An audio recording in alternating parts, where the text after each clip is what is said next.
Have you ever noticed how often you look outside yourself for approval, for someone else to tell you you're enough? That moment when you send a text and anxiously wait for a reply, or when you rearrange your entire schedule just to avoid disappointing someone. Why does it feel like your sense of worth is tied to everyone else's reactions? This isn't just a modern struggle, it's a human one. 2,000 years ago, the Stoic philosopher Epictetus put it plainly: no man is free who is not master of himself. Those words cut deep because they reveal a truth we often ignore. Codependency isn't about caring too much, it's about surrendering your inner authority. And the cost: a life spent chasing validation instead of building unshakable self-trust. But what if you could rewrite that script? What if the frustration of people-pleasing or the exhaustion of constantly seeking permission could be replaced with something steadier, something unbreakable?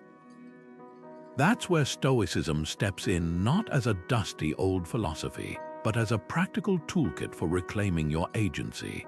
This isn't about shutting people out. It's about finally showing up for yourself so you can show up for others without losing your footing. Over the next 35 internal decisions, we'll dismantle the habits that keep you dependent and rebuild the kind of inner strength that doesn't waver when outside opinions shift. This journey isn't about quick fixes or surface-level confidence. It's about peeling back the layers to understand why you hand over your power and how to take it back one deliberate choice at a time. Imagine a life where your mood isn't hijacked by someone's tone of voice, where your decisions come from clarity, not fear. That's the promise of Stoicism: not control over others, but mastery over your own mind. So if you're ready to stop outsourcing your worth and start anchoring it within, you're in the right place. Let's begin.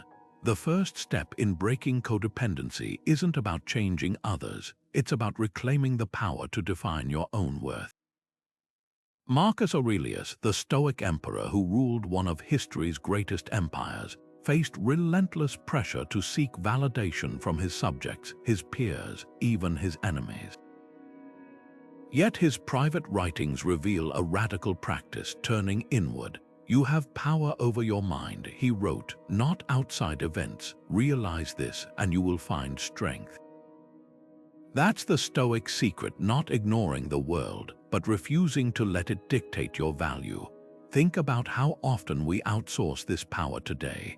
Scrolling through social media, measuring our lives against curated highlight reels, waiting for likes to confirm we're interesting or enough. But here's the truth: no amount of external approval can fill the gap if you haven't first anchored your worth within. The moment you tie your confidence to someone else's reaction, whether it's a partner's mood, a boss's praise, or a stranger's comment, you hand them the keys to your emotional stability. Stoicism flips this script. It asks, what if you became the sole judge of your own character, not in arrogance but in quiet conviction? Consider this experiment. For one day, notice every time you reflexively seek permission, whether it's hesitating to voice an opinion until someone else agrees or apologizing unnecessarily. These small moments reveal where you've surrendered your inner authority. The Stoics didn't preach self-sufficiency as isolation. They practiced it as liberation. When you stop depending on others to validate your choices, you're no longer hostage to their moods or judgments. That's the heart of the first decision: to stop outsourcing your self-worth and start building it from within, brick by brick. So ask yourself, when do you feel that tug of dependency the most? Is it in relationships, at work, or when facing criticism? That awareness is where true sovereignty begins. Epictetus, born into slavery and later becoming one of Stoicism's most influential teachers, had a brutal yet liberating insight. It's not what happens to you, but how you react to it that matters. This wasn't just philosophy, it was survival. Imagine being shackled, stripped of control over your body, your freedom, even your basic dignity. Yet Epictetus discovered something no chains could touch, the power to choose his response. That's the core of the second decision, owning your reactions instead of letting them own you. Modern life bombards us with triggers, a rude comment, a cancelled plan, a missed opportunity. In those moments, it's easy to confuse reaction with reflex, as if emotions are wildfires we can't contain. But the Stoics drew a critical line between what happens and what happens next. Take Seneca, the philosopher who navigated the volatile court of Emperor Nero. Surrounded by betrayal and violence, he wrote, "We suffer more often in imagination than in reality." His adversity wasn't optional, his focus was. He trained himself to pause between stimulus and response, creating just enough space to ask, does this deserve my energy? Does reacting serve me or enslave me? This shift from reactive to proactive isn't about suppressing emotions. It's about redirecting them. Picture two people stuck in traffic. One grips the wheel, muttering about time wasted. The other uses those minutes to listen to an audiobook or reflect.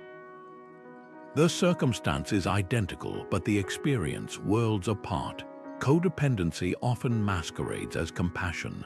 I'm just sensitive to others' moods, but sensitivity without sovereignty is self-abandonment. Every time you let someone else's behavior dictate your inner state, you reinforce the neural pathways of dependency. So where does this show up for you? Maybe it's that text left on read, spiraling you into self-doubt, or a coworker's offhand remark that ruins your afternoon. These are the modern arenas where Stoic principles come alive. The goal isn't to stop caring, it's to start choosing. When you catch yourself reacting on autopilot, that's the moment to channel Epictetus. This is my event. That is my judgment about the event, and the judgment is mine to change. Your power doesn't lie in controlling external chaos. It lives in the quiet mastery of your next thought. So pause, breathe, and ask, who do I want to be in this moment, a prisoner of impulse or an architect of my own peace? Seneca's letters reveal a startling truth about time. It's the one resource we can't replenish, yet we give it away as if it's infinite. In one of his most famous passages, he writes, "People are frugal in guarding their personal property, but as soon as it comes to squandering time, they are most wasteful." 2,000 years later, this hits harder than ever. Think about the last time you said yes when every fiber of your being screamed no. That drained Sunday spent helping a coworker with their project, the family gathering you attended out of obligation, leaving resentful and exhausted.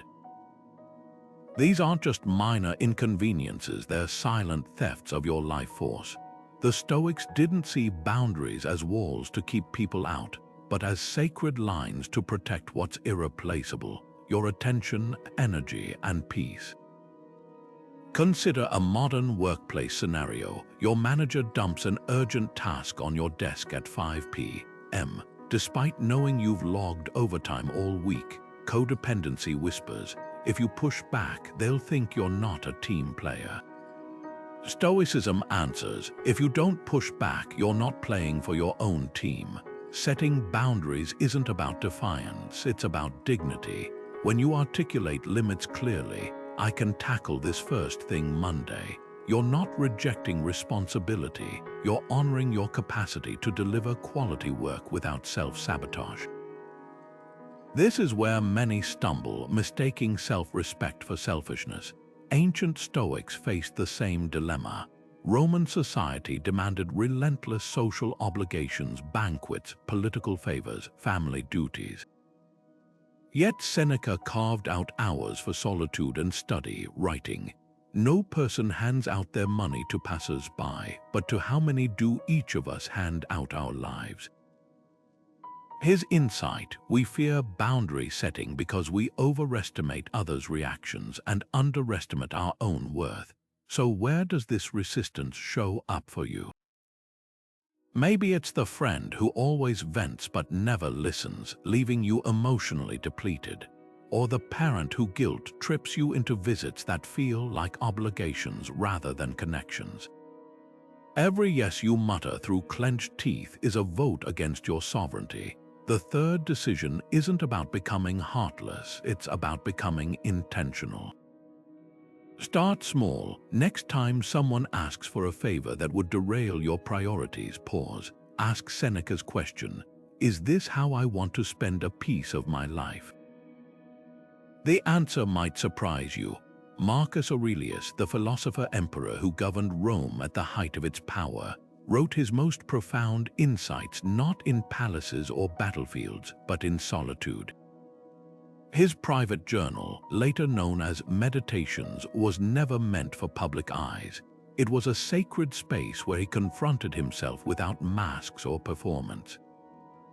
Nowhere can man find a quieter or more untroubled retreat than in his own soul.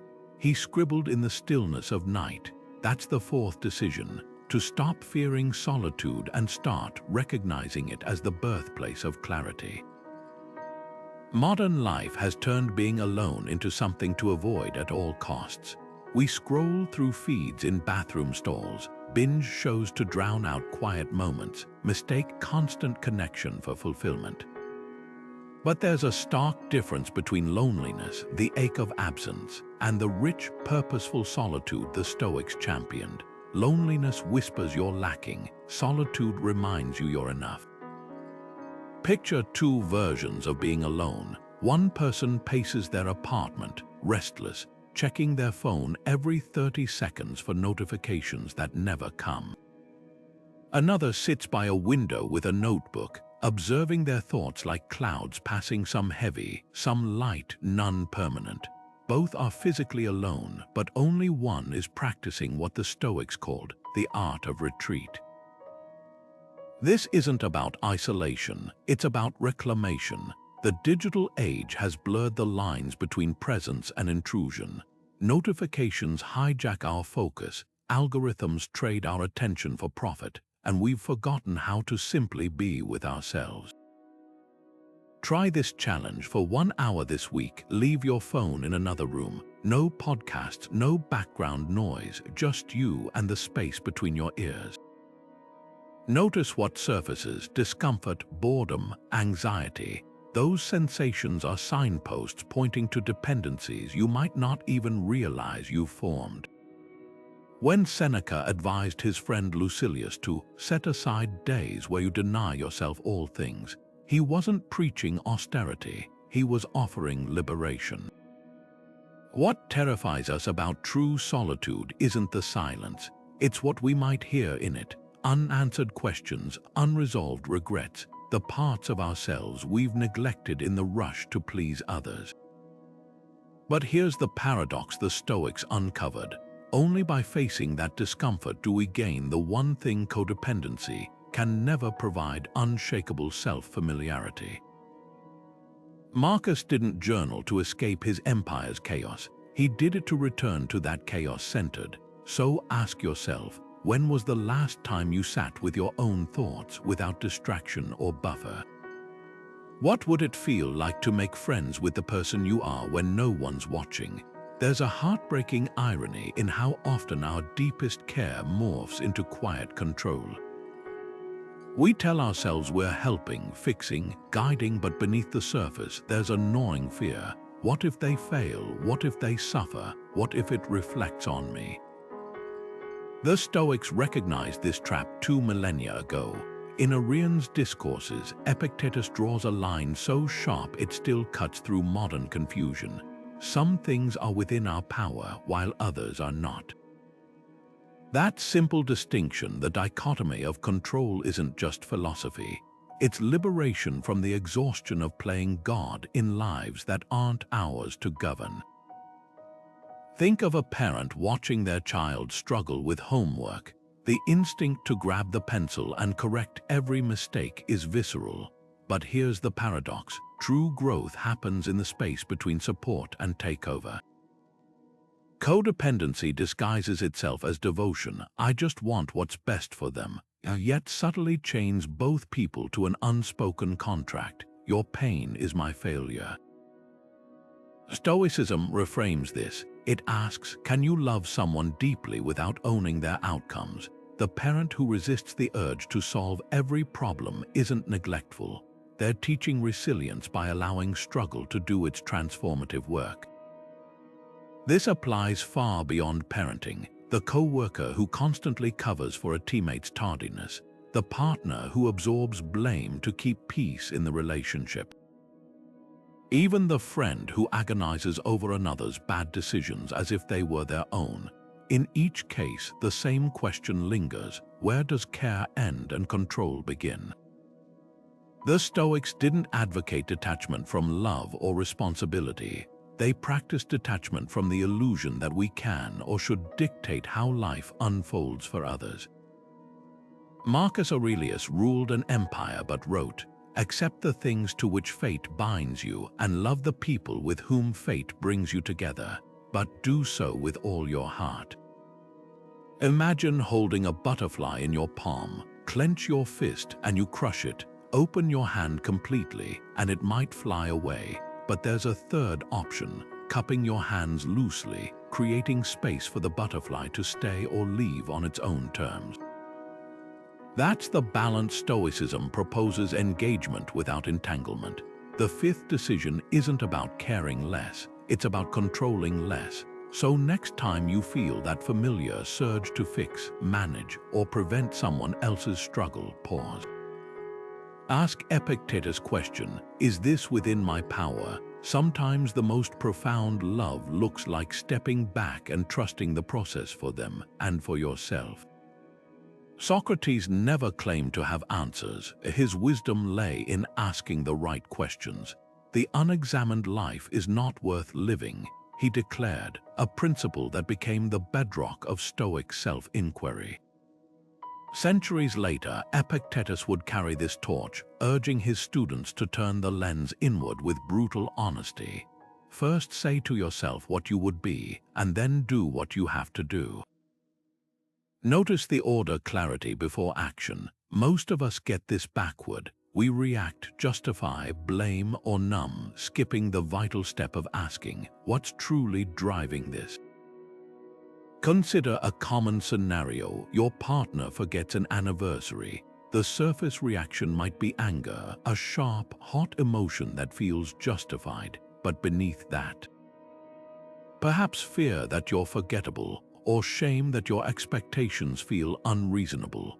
Codependency thrives in these unexamined layers, convincing us that the problem is out there rather than in here. The Stoics called this prosoph, the practice of attention to one's own mind. Marcus Aurelius modeled it daily, writing, "Look beneath the surface, let not the several quality of a thing nor its worth escape thee." Here's a journaling prompt from Epictetus that cuts to the core. What emotion do you avoid examining? Not the ones you readily acknowledge, the frustration at traffic, the irritation with coworkers, but the quieter, stickier ones. The envy that curls in your stomach when a friend succeeds, the dread of being truly seen in intimacy, the relief you feel when someone else fails because it temporarily eases your own self-judgment. These are the emotions we exile to the shadows, where they shape our choices without consent. Modern psychology calls this shadow work. The Stoics called it survival. When we refuse to examine these hidden drivers, we outsource our emotional regulation to external fixes, chasing validation, numbing with distractions, or manipulating others' behavior to avoid facing ourselves. But there's our alternative path, the sixth decision: to interrogate your inner landscape with the same curiosity you'd give a foreign country. Imagine your emotions as messengers, not masters. Anger might be signaling a violated boundary. Anxiety could be pointing to uncontrolled attachments. Even jealousy, when examined, often reveals unmet needs you've been afraid to voice. This isn't about self-flagellation or overanalysis. It's about liberation through clarity. Next time you feel a reactive emotion surge, pause. Ask Socratic questions. What story am I telling myself here? Is this feeling familiar? When did I first feel it? The answers might surprise you. A client once realized her rage at a friend's cancellation wasn't about the event, it echoed childhood abandonment. Another discovered his people-pleasing stemmed not from kindness, but from an old belief that his needs made him burdensome. The Stoics didn't journal to dwell on pain, they did it to dissolve illusions. Like surgeons removing splinters, they knew ignoring the wound only lets it fester. Your turn. Grab a pen and answer Epictetus' prompt with ruthless kindness. That emotion you've been avoiding, it's not your enemy, it's a map to territories of yourself waiting to be reclaimed. The more you befriend these hidden parts, the less you'll need others to fill the voids they represent. That's the paradox of self-inquiry. The deeper you dig, the lighter you become. Marcus Aurelius stared at the river Tiber one morning and saw something we often miss: the water he watched flow past would never return in the same way. The universe is change, he wrote in his journal. Life is opinion. Two simple sentences that dismantle one of our greatest sources of suffering: the desperate grip we keep on people, moments, even versions of ourselves that were never meant to stay. Modern psychology calls this attachment theory. The Stoics called it reality. Think of the last time you refreshed a conversation thread, hoping for a message that never came. Or scrolled through old photos, aching for a time when a relationship felt secure. These aren't just nostalgic moments, they're battles against a fundamental law of existence. The Stoics observed nature closely. Trees don't resist shedding leaves in autumn. Rivers don't mourn the banks they erode. Yet humans, we build shrines to what's already gone. A client once described a breakup like this. It felt like someone died, except they were still alive, just no longer mine. That possessive phrase, "no longer mine," reveals the core wound. Not loss itself, but our belief that anything was ever ours to keep. Here's where Stoicism offers unexpected comfort. Impermanence isn't cruelty, it's what makes presence possible. Imagine a rose that never wilted. Would we cherish its bloom as deeply? Or a friendship with no risk of distance? Would we savor each conversation? Marcus didn't deny pain, he reframed it. Loss is nothing but change, and change is nature's delight. This isn't cold consolation, it's liberation from the exhausting chase to freeze life in place. Consider seasons. Winter doesn't apologize for ending spring, it simply makes room for what's next. Relationships operate the same way. Some are meant to be summer intense, vibrant but brief. Others are autumn gentle, transitional, preparing you for new growth. The problem arises when we demand summer in December or mistake a spring fling for a lifelong harvest. So, what attachment feels hardest for you to release? Is it an old identity, the version of you that was thinner, younger, more carefree, a friendship that faded without closure, or perhaps the future you planned with someone who chose a different path? The seventh decision isn't about letting go perfectly. It's about loosening the grip enough to notice what's already growing in the space between your fingers. Nature's clearest lesson is this: nothing truly leaves without leaving something new in its place. Your task isn't to stop missing what's gone, but to stop missing what's here while you do. Seneca wrote on Providence not from a palace, but from exile, banished to Corsica for 8 years under false charges of adultery. Imagine the bitterness that could have festered in those lonely years, the injustice of losing status, home, even his children's custody. Yet his words reveal a startling perspective. Difficulties strengthen the mind as labor does the body. This wasn't denial, it was alchemy transforming leaden suffering into golden wisdom. The eighth decision asks us to confront a radical idea. What if your deepest pains aren't punishments, but gym equipment for the soul? Picture two people lifting weights. One grimaces, cursing the barbell for being heavy. The other embraces the burn, knowing each rep fortifies muscle they'll rely on later. Both experience strain, but only one grows stronger. Life's hardships operate the same way. Codependency often stems from mislabeling emotional weightlifting as cruelty. A breakup becomes proof you're unlovable instead of a recalibration toward healthier love. A career setback reads as failure rather than redirection. Seneca's insight: fire tests gold, adversity tests strong men. The weight isn't the enemy, it's the mechanism of transformation. Modern therapy calls this post-traumatic growth. The Stoics called it basic training for being human. Consider how muscles work. They literally micro-tear during exercise to rebuild denser. Psychological resilience follows the same principle. Every time you sit with loneliness instead of frantically texting an ex, or tolerate a colleague's disapproval without folding, you're not just enduring pain, you're incrementally rewiring your capacity for self-containment. Victimhood asks, why is this happening to me? Resilience wonders, what can this reveal about me? But here's where we often stumble. We conflate accepting hardship with approving of it. Seneca didn't cheer for his exile, he mined it for meaning. When a client told me, "My anxiety disorder ruined my 20s," we reframed it. It also taught you coping strategies that made you the most emotionally intelligent person in your friend group. The pain was real, the interpretation was optional. So grab your mental notebook, list 3 hardships you've resented: a betrayal, a rejection, a loss. Now apply Seneca's lens. How did each one force you to develop skills you now rely on? That friend's abandonment might have revealed your codependent patterns earlier.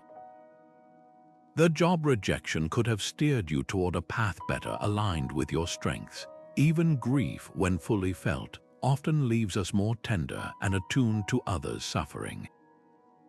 This isn't about toxic positivity pretending everything happens for a reason. It's about agency. The weightlifter doesn't thank the barbell, they thank their own strength for rising to meet it. Your turn. Next time life adds plates to your bar, ask, am I being crushed or am I being crafted? The answer changes everything. Cato the Younger walked through Rome's streets with torn robes and bare feet, a living rebuke to a society drunk on wealth and status.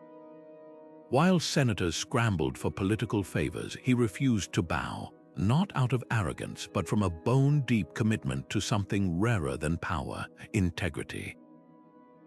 Plutarch records that even Cato's enemies respected him, not because he pleased them, but because he couldn't be bought.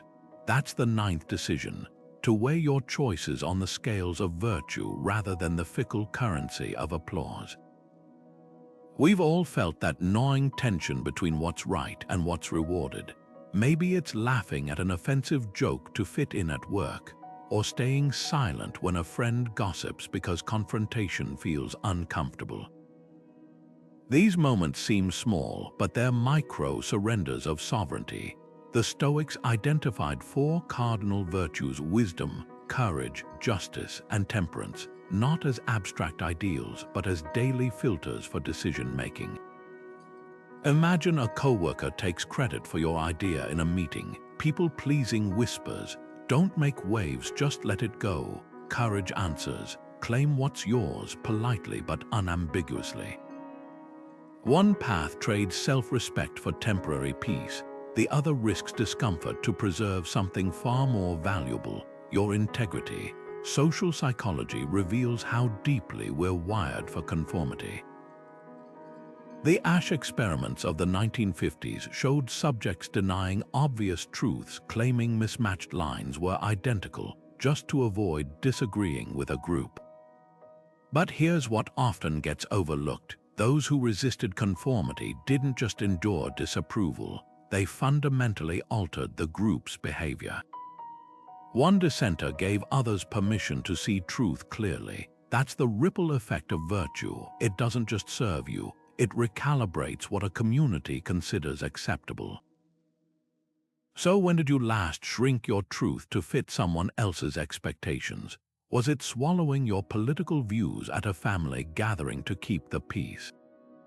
Or downplaying your success around insecure friends to avoid seeming boastful? These compromises accumulate like invisible debt, quietly eroding your sense of self. Cato's genius was recognizing that consistency, not perfection, builds unshakable inner authority. He wasn't universally liked, but he was universally trusted. There's profound freedom in that trade, exchanging the exhausting pursuit of approval for the grounded power of being known, truly known, for what you stand for. The next time you feel that familiar pull to conform, pause. Ask the Stoic question: what would the person I aspire to be do in this moment? Not the idealized version who never cares what others think, but the integrated version who cares more about alignment than admiration. Approval is a cup with holes. No matter how much you pour in, it never stays full. Virtue, that's the well that never runs dry. Epictetus, the former slave-turned-philosopher, introduced a radical idea that still shakes us today: prohersis, the power of moral choice. Imagine standing in a downpour. You can't control the rain, but you decide whether to curse the clouds or appreciate how they nourish the earth. That split-second pivot from reaction to response. That's prohersis in action. It's not about what happens to you, it's about who you become in the face of it. Now picture a traffic jam. Horns blare, tempers flare, and it's easy to blame the city planners, the reckless drivers, even your GPS for leading you here. But beneath that frustration lies a quiet truth. The jam isn't the problem, your resistance to it is. Codependency thrives in this blame-shifting space, convincing us that relief lies in others changing. If only that partner were more attentive, that boss more fair, that world more just. Stoicism flips the script. It asks, what if the freedom you seek isn't in rearranging external chaos, but in mastering your internal compass? Consider two drivers stuck in the same gridlock. One white-knuckles the wheel, muttering about wasted time, his mood held hostage by unmoving taillights. The other adjusts the seat, cues up a podcast, and uses the pause to reflect. The circumstance is identical, the experience is worlds apart. This is the heart of the 10th decision, recognizing that responsibility isn't about fault, it's about agency. When you stop demanding the universe bend to your will and start asking how you can meet it with integrity, you reclaim a power no traffic jam, no difficult person, no setback can take. So where does this show up in your life? Maybe it's the resentment you carry toward a parent for old wounds, waiting for an apology that may never come. Or the career stagnation you blame on a competitive industry, rather than the skills you've postponed developing. Every time you outsource your peace to someone else's actions, you hand them the keys to your happiness.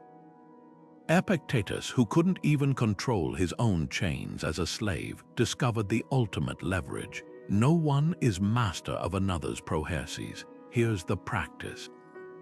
Next time you catch yourself blaming, whether it's a spouse's forgetfulness or a system's unfairness, pause. Ask, what part of this can I own, not as self-punishment, but as empowerment? Maybe you can't change the traffic, but you can leave earlier or choose a scenic route. Maybe the apology won't come, but you can release the hold it has on your present. The moment you shift from, why is this happening to me, to, what's this revealing about me, you step out of victimhood and into sovereignty. That's the alchemy of prohersis, transforming leaden circumstances into golden self-discovery. The road ahead won't always be clear, but your choice to navigate it with ownership, that's the one thing no one can take from you. Marcus Aurelius faced a dilemma. Every leader understands how to care deeply without controlling compulsively. In his meditations, he wrote, Accept the things to which fate binds you and love the people with whom fate brings you together, but do so with detachment. That last word stings. Detachment sounds cold, uncaring. But the Stoic emperor wasn't advocating indifference. He was drawing a boundary between love and ownership. Modern codependency blurs this line.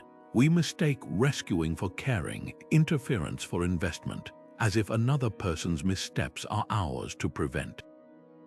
Take addiction, the ultimate test of this boundary. A client once described her nightly ritual, hiding her brother's car keys so he couldn't drive to bars, pouring his liquor down the sink, pleading with his employer to give him one more chance. She believed she was saving him, but here's the uncomfortable truth Stoicism reveals. When we chronically rescue others from consequences, we're not protecting them, we're robbing them of the very experiences that could spark change. The 11th decision asks us to confront a piercing question. Whose journey are you hijacking with your good intentions? Ancient Stoics observed nature's wisdom. No tree grows taller by being propped up indefinitely. Roots strengthen when forced to seek water, trunks thicken by weathering storms. Human growth follows the same law. Every time you buffer someone from their mistakes, covering a friend's debts again, making excuses for a partner's rudeness, you're not softening their landing, you're prolonging their freefall. Epictetus, who watched students relapse into old patterns, put it bluntly: if you want to improve, be content to appear clueless or stupid in extraneous matters. That content is the key. Real growth begins when we stop performing competence in areas that aren't ours to manage. But how do you watch someone you love self-destruct without intervening? This is where Stoicism's nuance shines. Non-interference isn't abandonment, it's respect for another's agency. Imagine two approaches to that addicted brother. One person enables by lying to his landlord about rent money. Another says, "I love you too much to participate in your destruction," then hands him a list of rehab centers. Both actions come from care, but only one preserves dignity, both the givers and the receivers. The litmus test is simple. Ask, am I doing for them what they could and should do for themselves? Every yes chips away at their self-trust. Modern therapy calls this loving detachment. The Stoics called it allowing nature to teach. Your role isn't to prevent falls, but to offer a hand up after they've felt the ground. Not to remove the lesson, but to help integrate it. So whose autonomy do you unintentionally undermine?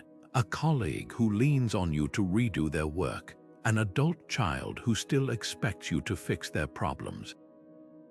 Even subtler forms count, like finishing someone's sentence because you're impatient, or dictating how a grieving friend should process loss. Each time you override another's agency, no matter how gently, you send a silent message. Your judgment isn't trustworthy.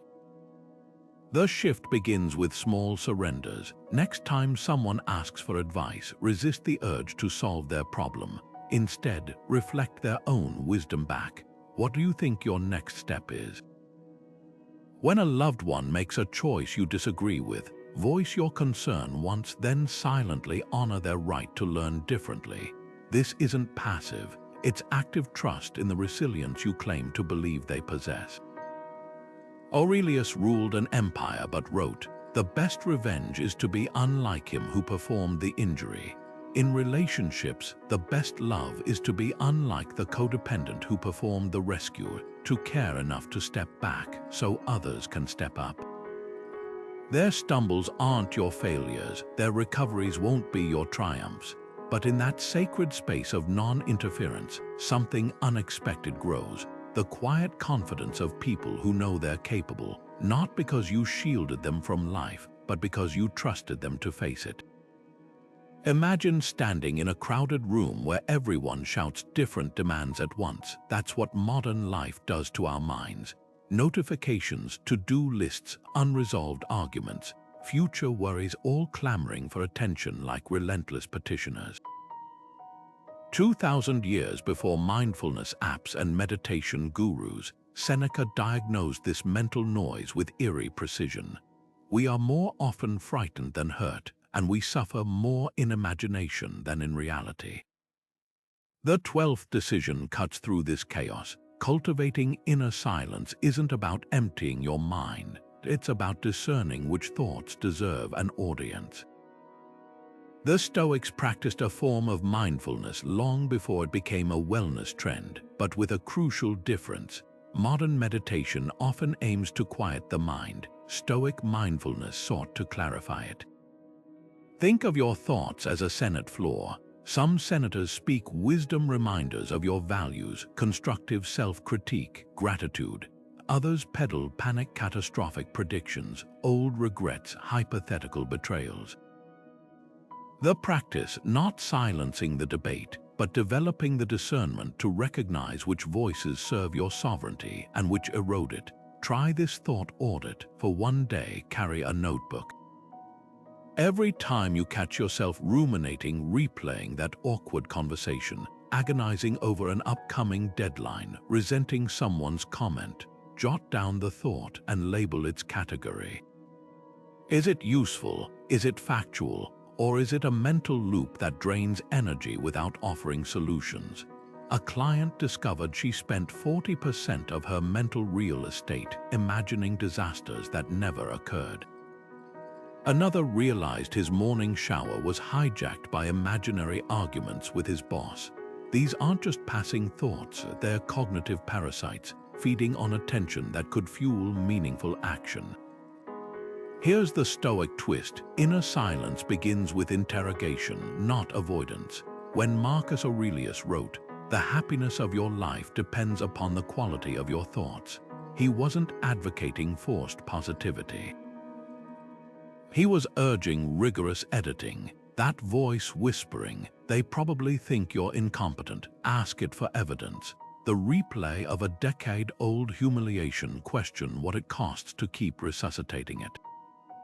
Mental clutter isn't neutral. Every unchallenged thought stakes a claim on your inner authority.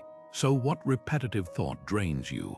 Is it the rehearsal of future rejections or the ghost of past mistakes? Notice how these patterns feel physically, the clenched jaw, the shallow breath. That's your body signaling a thought it's tired of carrying. The next time one arises, don't suppress it. Hold it up to Stoic scrutiny. Is this within my control? Does believing this serve my growth? If not, picture placing it on a leaf down a river, not fighting its existence, but refusing it residency. True silence isn't the absence of noise, it's the presence of discernment. In that space between stimulus and response, where most people drown in mental chatter, you'll find something extraordinary. The quiet power to choose which thoughts get to shape your life. Seneca's letters reveal a truth about courage we often miss. It isn't the absence of fear, but the determination to act alongside it. Writing to his friend Lucilius, he shared, "Sometimes even to live is an act of courage." Think about that. Not grand heroics, not fearless leaps, but the simple choice to move forward while trembling. Modern culture glorifies fearlessness, as if the brave never feel their pulse race or palms sweat. But Stoicism paints a different picture. Courage as action in the company of doubt. Consider public speaking, one of humanity's most universal fears. The amateur believes confidence means no nervousness, so they wait, postponing speeches until some mythical day when their hands won't shake. The professional knows better. They feel the same adrenaline, but they've learned a secret. Action metabolizes fear. Every time you step onto that stage, despite the knot in your stomach, you're not conquering fear, you're redefining your relationship with it. Seneca observed this in soldiers. The bravest are surely those who have the clearest vision of what is before them, glory and danger alike, and yet notwithstanding go out to meet it. Procrastination often masquerades as preparation. I'll start my business after one more course. I'll set boundaries when things calm down. But here's what the Stoics understood. Waiting for fear to disappear is like waiting for the ocean to become still before sailing. The paralysis isn't about capability, it's about conflating readiness with comfort. A client once admitted she'd spent 3 years researching how to leave her toxic job, accumulating binders of notes but never submitting her resume. The turning point, realizing preparedness isn't a feeling, it's a series of small, imperfect actions. So what's your version of that binders and excuses cycle? Maybe it's the difficult conversation you've rehearsed in your head 100 times but keep postponing, or the creative project you delay because it might not be perfect. The 13th decision strips away the illusion that courage happens in one dramatic leap.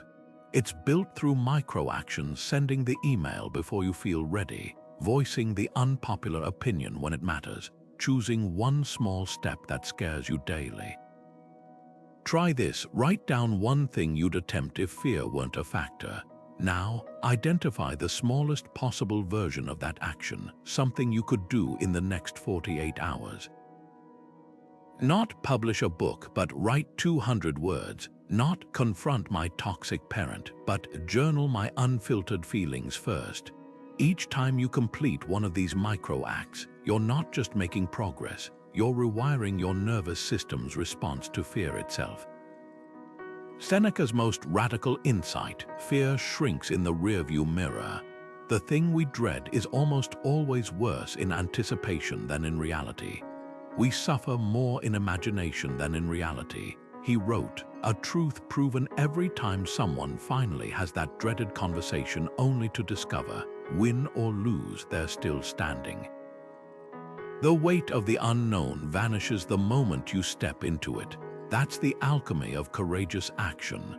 What begins as trembling becomes, with repetition, the quiet thrill of discovering your own capacity. So here's the invitation. Don't wait for fear to leave. Act while it's still whispering doubts in your ear. Every small victory over hesitation deposits confidence into your inner account, compounding over time into unshakable self-trust.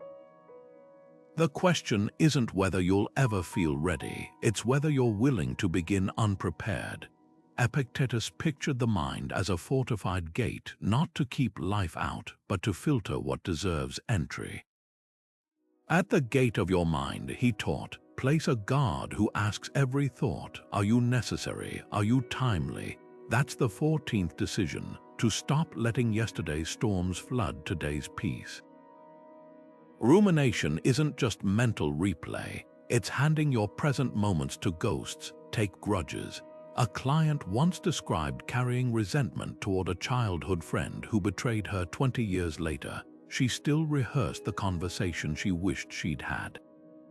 Notice what happens in these loops. The past isn't just remembered, it's relived. Heart rate spikes, muscles tense. The body reacts as if the wound is fresh, even as the calendar insists it's ancient history. Stoicism doesn't ask you to pretend the hurt didn't matter. It challenges you to ask, does reliving it now serve the person I'm becoming? Nature offers a wiser model. Trees don't cling to last year's leaves, they shed them to make room for new growth. Yet humans, we press pain like flowers between pages, then wonder why our hands are too full to grasp what's here. Marcus Aurelius observed this in himself. Don't let the future disturb you. You'll meet it with the same weapons of reason you wield now. The weapons he meant weren't denial or forgetfulness, they were discernment and choice. Here's the practice. Next time you catch yourself mentally rewriting an old argument or yearning for a version of the past, pause. Ask Epictetus' gatekeeper questions. Is this thought useful? Does it protect or empower my present? If not, visualize placing it outside the gate, not fighting its existence, but revoking its residency.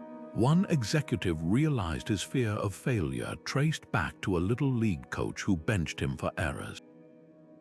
At 40, he still heard that man's voice when pitching ideas. The turning point, writing a letter to his younger self, not to the coach with the reassurance he'd needed then.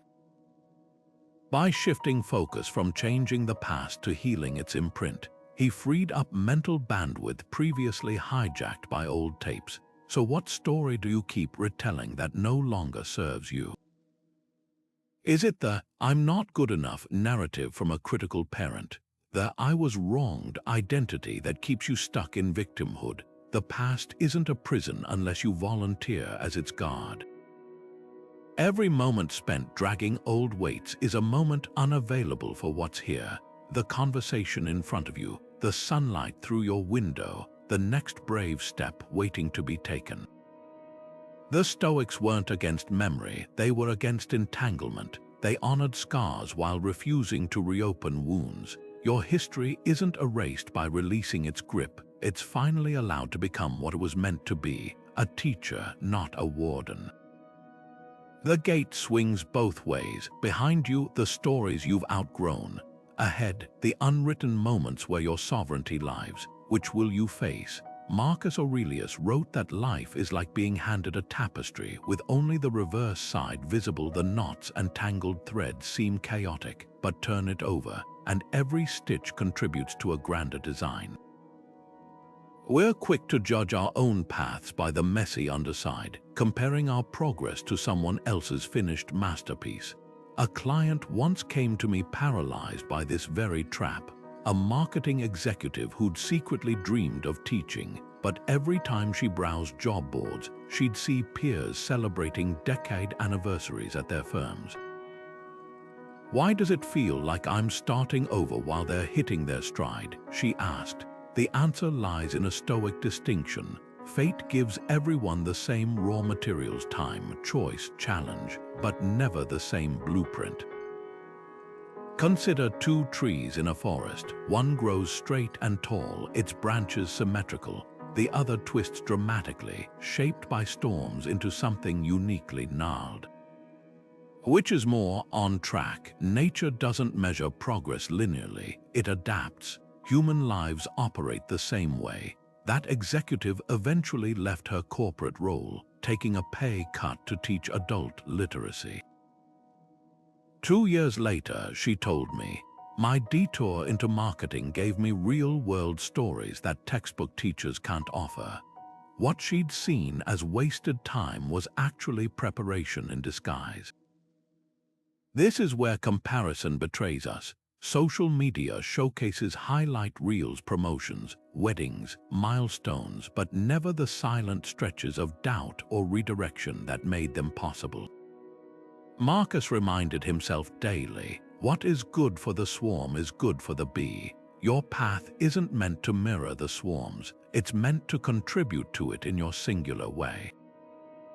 The 15th decision asks you to trust the timing of your unfolding, even especially when it defies conventional benchmarks. So where does your journey feel behind?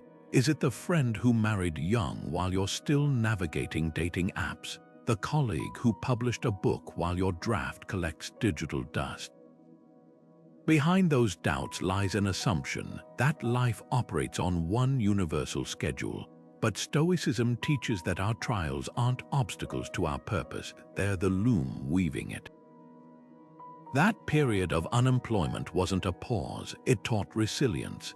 That failed relationship wasn't a detour, it refined your discernment. Even your current frustration is preparing you to meet some future moment with hard-won wisdom. Try this reframe. List 3 experiences that felt like setbacks at the time. Now trace one skill or insight each one forged in you, the breakup that taught you emotional boundaries.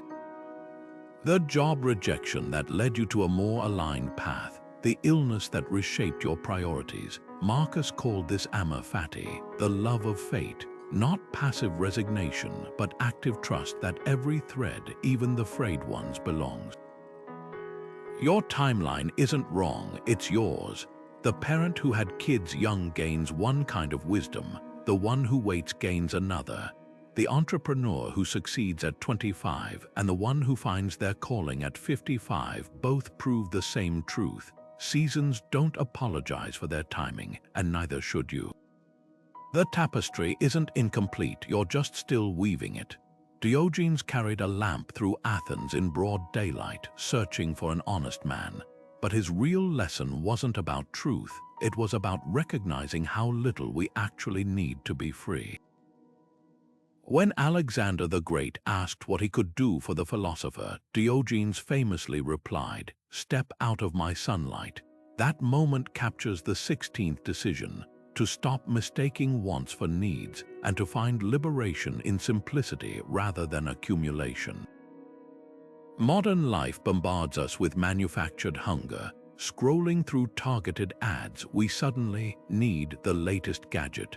Walking down supermarket aisles, we fill carts with items that didn't exist in our consciousness 10 minutes prior. A client once described her weekly ritual: online shopping to soothe work stress, only to stare at unopened packages days later, feeling emptier than before. The cycle is revealing. What we call retail therapy is often just a distraction from the deeper question: what am I truly craving that no purchase can fulfill? The Stoics didn't preach poverty, they practiced intentional sufficiency. Seneca, one of Rome's wealthiest men, wrote, "It is not the man who has too little, but the man who craves more that is poor."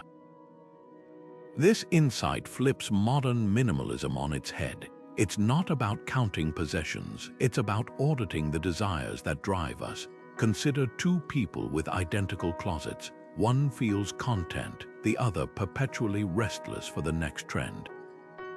The difference isn't in their wardrobes, it's in their relationship with enough. Take smartphones. Upgrading every year doesn't just drain your bank account. It reinforces a subconscious belief that your current device, and by extension your current life, is inadequate. Diogenes slept in a clay jar to prove a point. Discomfort isn't the enemy, dependency is. When we chase the next thing to numb discomfort rather than face its roots, we're not shopping, we're outsourcing our emotional labor to objects. So where does this show up for you? Maybe it's the stack of unread books you keep adding to, mistaking acquisition for growth, or the gym memberships bought on January 1st, conflating intention with action. Even subtler traps exist, like romanticizing busyness as proof of importance, or collecting followers while neglecting real connections. Every unchecked desire is a thread tying you to external validation. Here's the experiment. For 1 week, track every impulse to acquire not just objects but approval, control, or distractions. Note what emotion precedes each urge. Loneliness, boredom, fear of missing out. Then ask Diogenes' question: what sunlight am I blocking with this chase? True minimalism isn't deprivation, it's making space to notice what was always there. The breeze through your window, a friend's laughter, the quiet satisfaction of creating rather than consuming. Alexander had the world's riches but envied the philosopher who owned nothing yet couldn't be robbed of his peace. Your turn. What might you gain by wanting less? Zeno of Citium, the founder of Stoicism, taught that the human voice has two edges, one that cuts through confusion and another that wounds without cause. Ancient Stoics practiced parrhesia, fearless speech, but with a caveat: words were to pass through 3 gates. Is it true? Is it necessary? Is it kind? This 17th decision confronts a modern epidemic: the addiction to speech without substance. We've turned conversation into currency, trading hot takes and half-truths for momentary relevance, forgetting that every word we release into the world carries weight. Consider the last time you scrolled through social media. A celebrity's post sparks outrage, and within hours, thousands dissect their character based on a snippet. Or worse, the group chat where someone's absence becomes fodder for speculation dressed as concern. Gossip masquerades as connection, but Stoicism exposes its true cost. It erodes trust in both speaker and listener. Epictetus warned, if you pour foul stuff into your ears and mind all day, don't expect not to stink.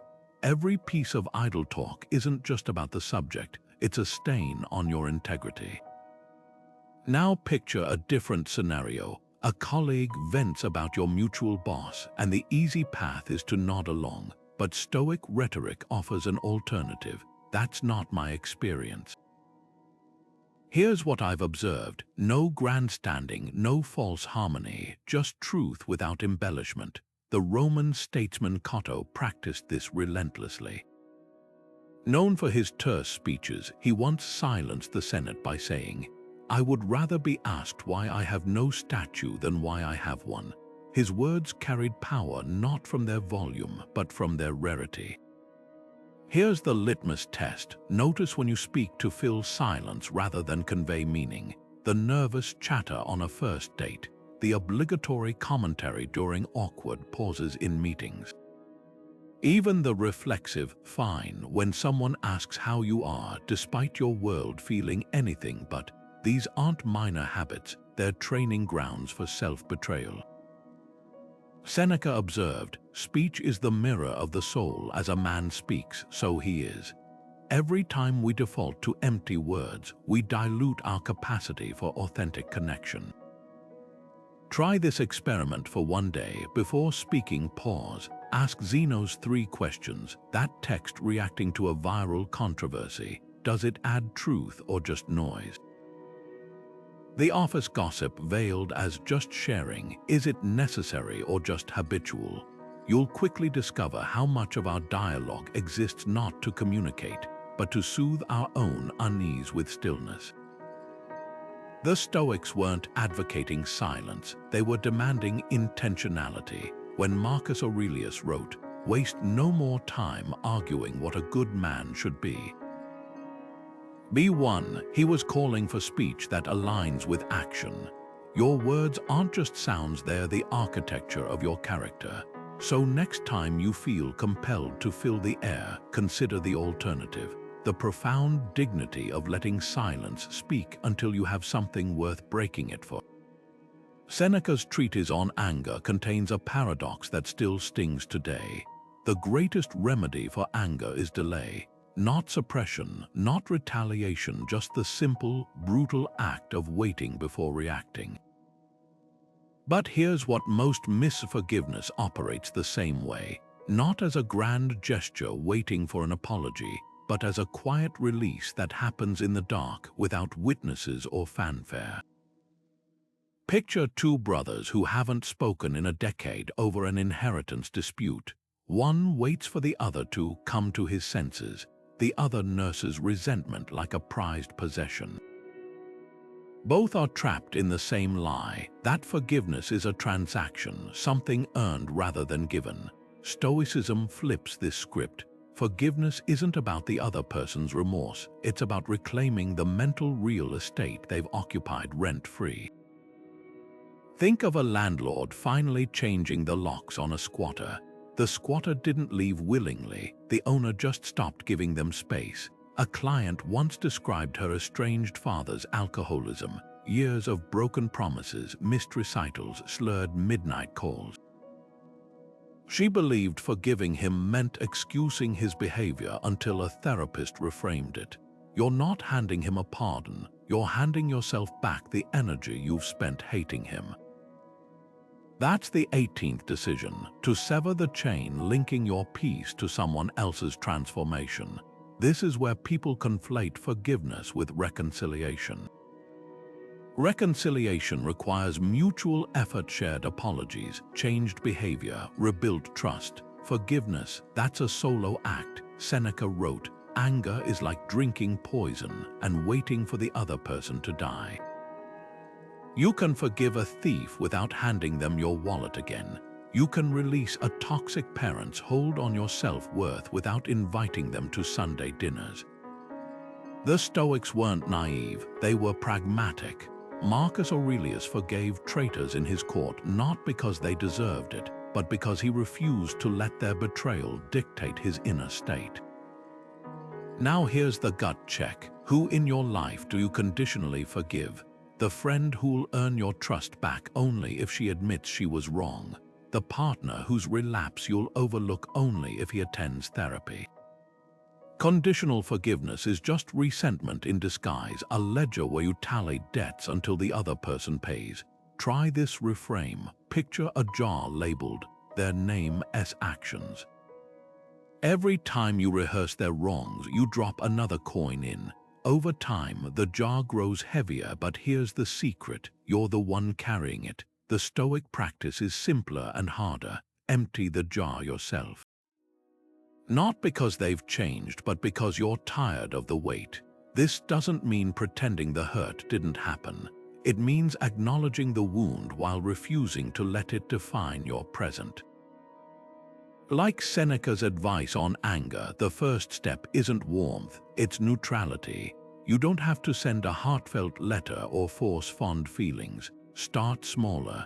Next time their name pops into your head, silently wish them well even if it feels hollow, and redirect your focus to something alive in front of you. The taste of your coffee, the texture of your desk, the hum of traffic.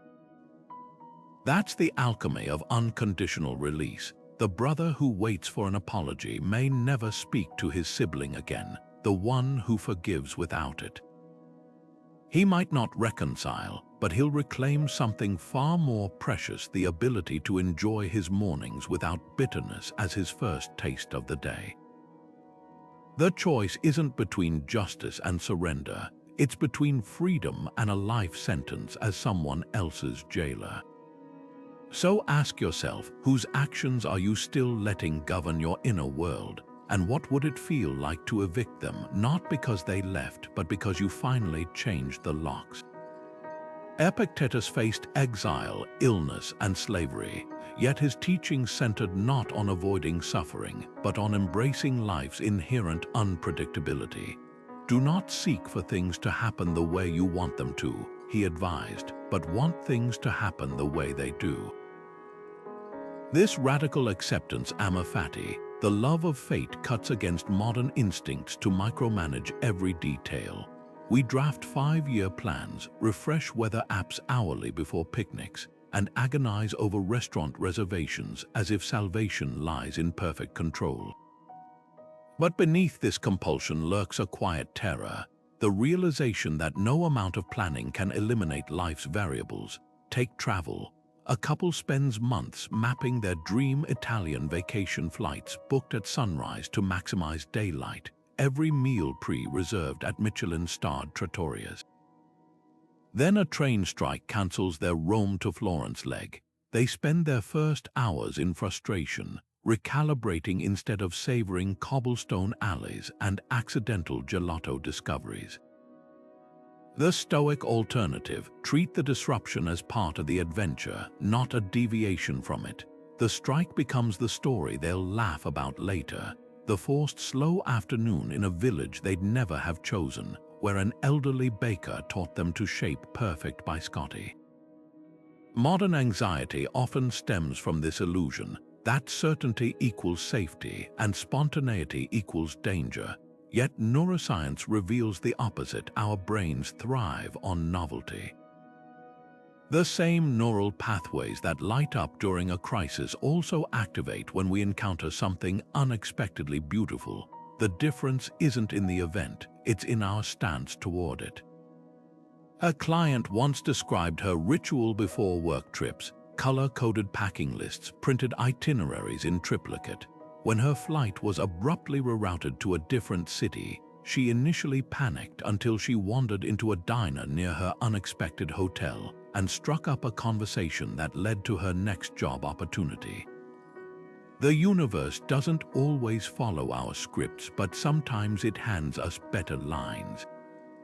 So where does your grip tighten unnecessarily? Is it the dinner party where you stress over seating charts instead of trusting the alchemy of conversation? Or the project deadline you push to control every variable, leaving no room for collaborative magic? The 19th decision invites you to audit your relationship with uncertainty. Next time you catch yourself over-engineering some future moment, pause. Ask Epictetus' question: what if I treated whatever happens as the raw material for my growth, not an obstacle to my plan? Flexibility isn't passive resignation, it's active trust in your ability to meet the unplanned with curiosity rather than resistance. Ancient sailors didn't curse the wind for changing, they adjusted their sails. Your cancelled plans, detours, and surprises aren't interruptions to your story. They're the plot twists that make it worth telling. The real voyage begins when you release the helm long enough to notice the currents carrying you somewhere unexpected, and perhaps exactly where you needed to go. Marcus Aurelius kept a private journal for one reason: to converse with his own soul, not to justify himself to posterity. "It never ceases to amaze me," he wrote, "we all love ourselves more than other people, but care more about their opinion than our own." That paradox fuels the 20th decision: to stop treating your life like a courtroom where others serve as judge and jury. Imagine drafting a work email and spending 20 minutes agonizing over punctuation, worried a period might seem hostile or an exclamation point too eager. You're not crafting communication, you're performing for invisible spectators. Consider the last time you apologized for something that wasn't your fault. Sorry for the long email when the detail was necessary. Sorry to bother you before asking a legitimate question. These aren't courtesies, they're subtle surrenders of authority. A client once showed me an email chain where her manager criticized a project delay caused by his own late feedback. Her response: "Apologies for the confusion, I'll adjust the timeline." Not the delay began when your notes arrived 2 weeks past deadline. Codependency often disguises itself as professionalism, teaching us to absorb blame like sponges to keep the peace. The Stoic alternative: measure your words by truth, not anticipation of others' comfort. When Seneca advised, "Let your speech be both what you would want to hear and what's appropriate to the occasion," he wasn't endorsing bluntness, he was advocating precision. Compare two versions of the same email. Version 1: "So sorry to ask again, but could you possibly send those files when you get a chance? No rush though." Version 2: "Please send the files by 5 p.m. so I can meet our deadline." Both convey the same request, but the first spends half its energy managing hypothetical annoyance. The second trusts the recipient's professionalism without preemptively diminishing your own. This isn't about becoming rigid or unkind, it's about recognizing how over-explaining trains people to doubt you. Think of a GPS that constantly says, "If it's okay with you, maybe turn left up ahead." You'd question its reliability. Every unnecessary, just or only in your speech, "I just think." "I only wondered" does the same to your credibility. Marcus ruled an empire but wrote, "The opinion of 10,000 men is of no value if none of them knows anything about the subject." Why then do we grant anonymous crowds veto power over our choices? Try this audit for one day. Track every instance of self-diminishing language, the verbal hedges, the disclaimers, the unnecessary apologies. Notice the scenarios where they cluster. Is it with authority figures, romantic partners, strangers? Patterns reveal where you've handed over your gavel. The shift begins with small reclaims. Next time you're tempted to cushion a request with 3 apologies, state it cleanly. When someone misinterprets your intentions, correct them once, then let their assumptions be their problem, not your obsession. Like Marcus watching the Tiber flow, you'll discover a liberating truth. Explanations are for those who earn them, not obligations for every passerby. Your life isn't a deposition, it's a declaration. Speak accordingly. Seneca's On the Shortness of Life opens with a dagger to the heart. It is not that we have a short time to live, but that we waste much of it. 2,000 years later, this truth cuts deeper than ever. We trade hours for gadgets, days for promotions, years for houses we barely inhabit, all while whispering, "Once I have enough, I'll start living." A client once showed me his bank statement. 6 figures saved, a luxury car leased, yet his most vivid memory from the past year was a panic attack in the office parking garage. He'd mistaken accumulation for living, and burnout was his receipt. The Stoics weren't against wealth, they warned against the illusion that it could buy back time. Picture 2 neighbors, one works overtime to renovate a kitchen she never cooks in. The other hosts messy, laughter-filled dinners on folding chairs. The difference isn't in their bank accounts, but in their awareness that possessions expire while moments compound. Seneca put it bluntly, "You live as if you were destined to live forever. No thought of your frailty ever enters your head." That frailty isn't morbid, it's clarifying. The laptop you upgrade annually will be obsolete in 3 years, the hour you spend watching sunset with someone you love. That becomes part of who you are. Modern hustle culture glorifies time poverty as a badge of honor, busyness mistaken for purpose. But burnout isn't a rite of passage. It's the body's rebellion against a life spent mortgaging present joy for future hypotheticals. Another client, a startup founder, described her breaking point, staring at a 7-figure exit offer while realizing she hadn't taken a full breath in months. Her turning point came when she calculated the math of presence, not just hours worked, but hours truly lived, the dinners missed, the books unread, the friendships reduced to calendar invites. Stoicism doesn't demand you abandon ambition. It asks you to audit what that ambition serves. So what's your version of this trade? Is it the side hustle that eats every weekend? The inbox you check during your child's recital? Even subtler thieves exist, like doom-scrolling news feeds that leave you agitated but uninformed, or binge-watching shows you don't even enjoy just to numb the discomfort of stillness. Seneca's remedy was simple yet radical. Hold every hour in your grasp, lay hold of today's task, and you will not need to depend so much on tomorrow's. Try this for 1 week. Track not just how you spend your time, but how you invest it. Not just the meetings attended, but the conversations that left you energized. Not the chores completed, but the moments that made you feel alive. Then ask the unflinching question, if this week repeated forever, would it amount to a life I'd cherish? The answer might surprise you. That client with the panic attack, he now spends Wednesday afternoons in the art museum, a habit he once deemed indulgent. The founder turned down the exit to build a smaller, slower company. Both discovered the same truth: time isn't just money, it's the only currency you can't earn back. The 21st decision isn't about renouncing possessions, it's about recognizing they're worthless without the presence to enjoy them. Your phone will upgrade. Your salary will fluctuate, but the hour you spend walking through autumn leaves, fully alive to their crunch underfoot, that's the kind of wealth no market can crash. Cato the Younger stood before the Roman Senate, the only man in the chamber refusing to swear allegiance to Julius Caesar's dictatorship. He didn't rally supporters or deliver a rousing speech. He simply walked out. That silent exit carried more authority than 1,000 applause-seeking speeches.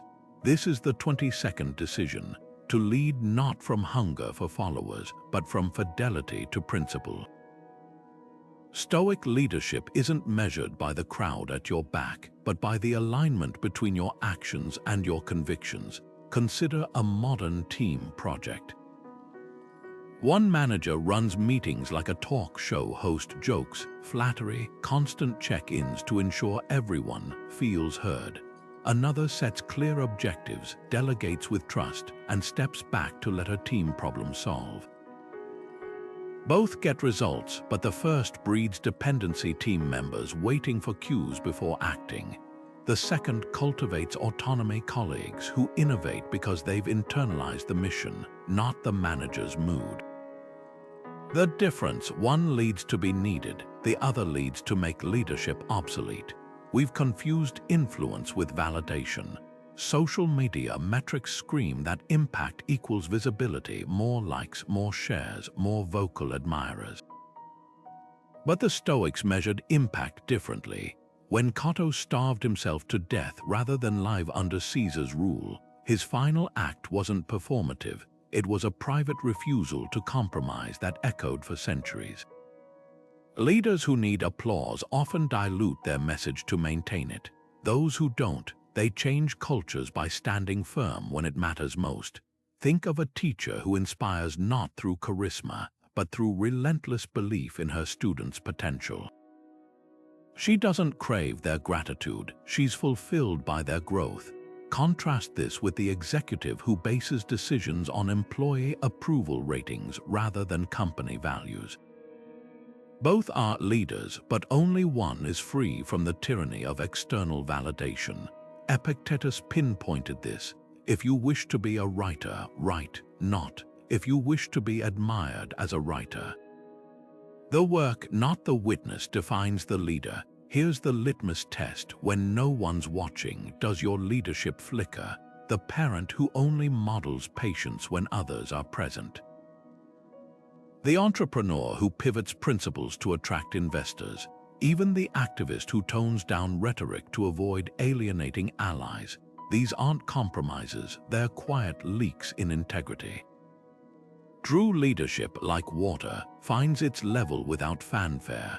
Try this reflection. Recall a time you took a stand that cost you social capital, maybe defending an unpopular opinion at work or refusing to participate in office gossip. Notice how that choice, however small, required no audience to validate its worth. That's the essence of Stoic leadership, doing what's right because it's right, not because it's recognized. Cato never saw Rome return to the republic he loved, but his unwavering example became the blueprint for future revolutions. Your leadership legacy won't be measured by the monuments built in your honor, but by the principles that outlive your presence. So ask the question that separates influencers from leaders. Are you guiding others toward their light or demanding they reflect yours? Perfection is the enemy of the good, but more insidiously, it's the thief of the possible. The Stoics didn't worship flawless execution, they revered forward motion. Consider Zeno, who founded Stoicism after losing everything in a shipwreck. He didn't wait to rebuild his fortune before starting to teach. He began with broken boards and salt-stained clothes, turning his wreckage into a lectern. That's the 23rd decision, to stop conflating excellence with immobility and to recognize that the greatest barrier to progress isn't failure. It's the refusal to begin until conditions are just right. Take creative blocks. A writer stares at a blank page, paralyzed by the gap between the masterpiece in her mind and the clumsy sentences she can actually produce. Days pass, the document remains empty, not because she lacks skill, but because she's secretly waiting for inspiration to strike with pre-assembled brilliance. The Stoic alternative, Seneca's blunt advice, putting things off is the biggest waste of life. He didn't mean rush heedlessly, he meant start imperfectly. That writer's breakthrough might come not from waiting for the perfect opening line, but from scribbling 20 terrible ones first. Procrastination often masquerades as preparation. The entrepreneur who delays launching until the website is pixel perfect. The artist who won't exhibit until every stroke meets some unattainable standard. Underneath these delays lurks a fear not of imperfection, but of visibility, the terrifying moment when your work leaves the safety of your head and enters a world where it can be judged. Epictetus reframed this fear. If you want to improve, be content to be thought foolish and stupid. The first draft, the prototype, the rough sketch, these aren't failures. They're the necessary scaffolding for what will eventually stand. Here's the experiment. Think of one task you've avoided because you couldn't do it flawlessly. Now identify the smallest, messiest version of that action you could take today. not write a novel, but jot down 3 disjointed scenes, not remodel the kitchen, but sketch a layout on a napkin. Progress isn't built in polished leaps, it's cobbled together through a series of good enough for now steps. Marcus Aurelius, despite ruling an empire, wrote his meditations in fragments, no grand treatise, just scattered thoughts to untangle his own mind. His notebooks weren't meant for publication, they were works in progress. That's the Stoic secret: perfection belongs to the gods. Our work is to move forward, not to freeze in awe of some distant ideal. So ask yourself, what bridge have you hesitated to cross because you couldn't guarantee its sturdiness? Sometimes the bravest thing isn't building a perfect bridge, but taking the first shaky step onto the one that exists. Marcus Aurelius faced Germanic tribes, plague outbreaks, and political betrayals, yet his journal reveals a mindset shockingly devoid of victimhood. "The impediment to action advances action," he wrote. What stands in the way becomes the way. That pivot from resistance to utilization separates those who break against obstacles from those who build with them. Consider 2 ceramicists. One curses when her kiln cracks a prized vase. The other incorporates the fissures into a new glazing technique. Both experience the same setback. Only one transformed clay into gold. Modern psychology confirms what the Stoics practiced. Adversity doesn't just test character, it forges it. A study tracking startup founders found those who'd survived early failures were 20% more likely to later succeed. Not in spite of their setbacks, but because of the resilience those setbacks forced them to develop. Take Sarah's story. Her first tech venture collapsed when a key investor pulled out weeks before launch. For months, she replayed the failure like a trauma loop. Then she noticed something. The investor's withdrawal had exposed her over-reliance on external funding. That disaster became the catalyst for bootstrapping her next company, one built on sustainable revenue from day one. What looked like an ending was actually redirection. Complaining and creating both start with the same raw material: frustration. The difference lies in where that energy gets channeled.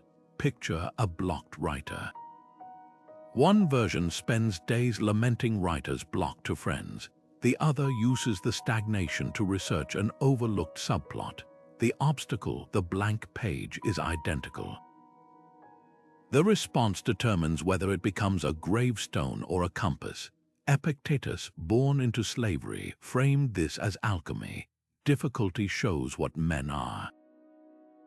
Not what happens to them, but what they reveal themselves to be in the crucible of challenge. So where does this lie for you, that rejected proposal? Could its criticisms highlight blind spots in your approach? The strained relationship, might its tensions point to boundaries you've neglected to set? Even physical limitations can become unexpected guides. When a cycling accident left philosopher William James bedridden for months, his obsessive replaying of the event led him to develop radical acceptance techniques that later shaped modern psychology. The injury didn't just heal, it taught. Try this reframe. List 3 current frustrations. Now, for each one, complete the sentence: "This obstacle could teach me." The traffic jam becomes enforced mindfulness practice. The difficult coworker reveals where you need thicker skin. The failed project, a masterclass in what not to replicate. Every barrier has 2 faces: the side that blocks and the side that builds. Which you see depends not on the obstacle, but on whether you're looking for an enemy or an unwitting ally. Nature offers the perfect model. Rivers don't rage against boulders, they flow around them, carving deeper channels in the process. Your setbacks aren't detours, they're the terrain itself. The question isn't whether you'll encounter them, but whether you'll let them polish you rough or wear you down. Marcus didn't find peace by avoiding his Germanic wars. He found it by using them as whetstones for his discipline.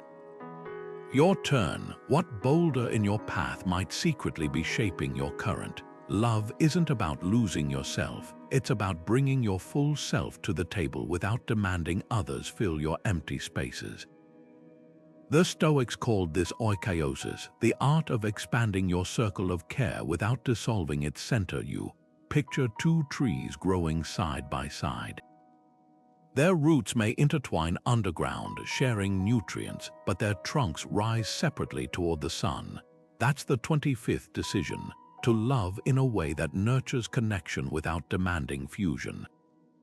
Take romantic relationships. A couple plans a weekend getaway. He wants hiking and stargazing. She craves spa days and lazy brunches. Codependency whispers, choose one or risk disappointment.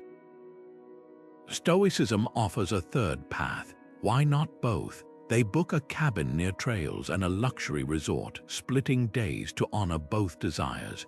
No martyrdom, no resentment, just two whole people choosing togetherness without self-erasure.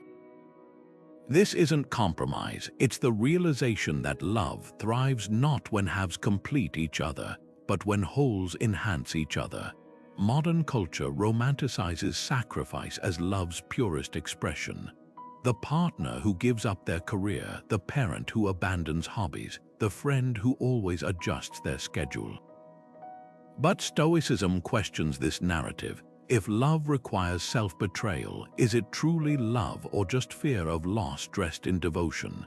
Epictetus, who taught that no external, not even a lover, should dictate your inner peace, would spot the danger here.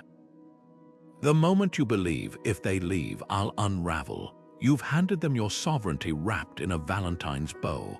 Consider a telling example. One woman describes her perfect marriage. She cooks his favorite meals despite being vegan, watches his preferred movies, even adopted his friends.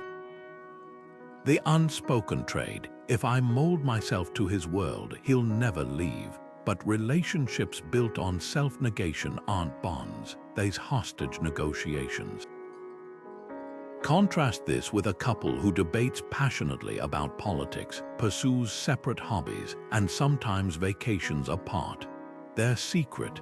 They're not afraid of disagreement because their connection isn't glued together by neediness, but chosen daily from a place of abundance. So where do you conflate love with losing? Is it the friendships where you nod instead of voicing dissent? The family gatherings where you swallow your truth to keep peace? Even subtle patterns count, like feeling responsible for a partner's mood or believing love means always prioritizing their preferences. The litmus test is simple. Does this choice come from joy or fear? From I want to or I should? Stoic love isn't cold or detached, it's fiercely loyal, but refuses to mistake enmeshment for intimacy. Marcus Aurelius wrote love letters to his wife Faustina that dripped with tenderness, yet his journals reveal a man who cultivated inner resilience so his happiness wasn't hers to carry. That's the balance. You can cherish someone deeply without making them your emotional oxygen. Try this reframe. Next time you're tempted to sacrifice something core to please another, pause. Ask Epictetus' question, am I giving from my overflow or from my foundation? Love that drains you isn't sustainable. Love that roots you while letting you grow. That's the alchemy of oikoiosis. The healthiest bonds don't just hold space for you, they remind you that you're already home. Epictetus had a brutally simple rule for dealing with toxic people. If someone tries to drag you into a mud pit, don't jump in. Just don't go near the edge. He wasn't advocating passivity. He was teaching strategic disengagement. Picture a coworker who thrives on drama, the one who spins every email chain into a battle, who subtly undermines your ideas in meetings, then plays the victim when confronted. The instinct is to fight fire with fire, to prove your worth through arguments or seek their approval by winning them over. But here's the Stoic truth. Toxic people don't change through your reactions, they feed on them. Take Mark, a graphic designer who shared his nightmare colleague during a coaching session. Every project review turned into a power play. His co-worker would nitpick fonts, dismiss color schemes, then take credit for the final product.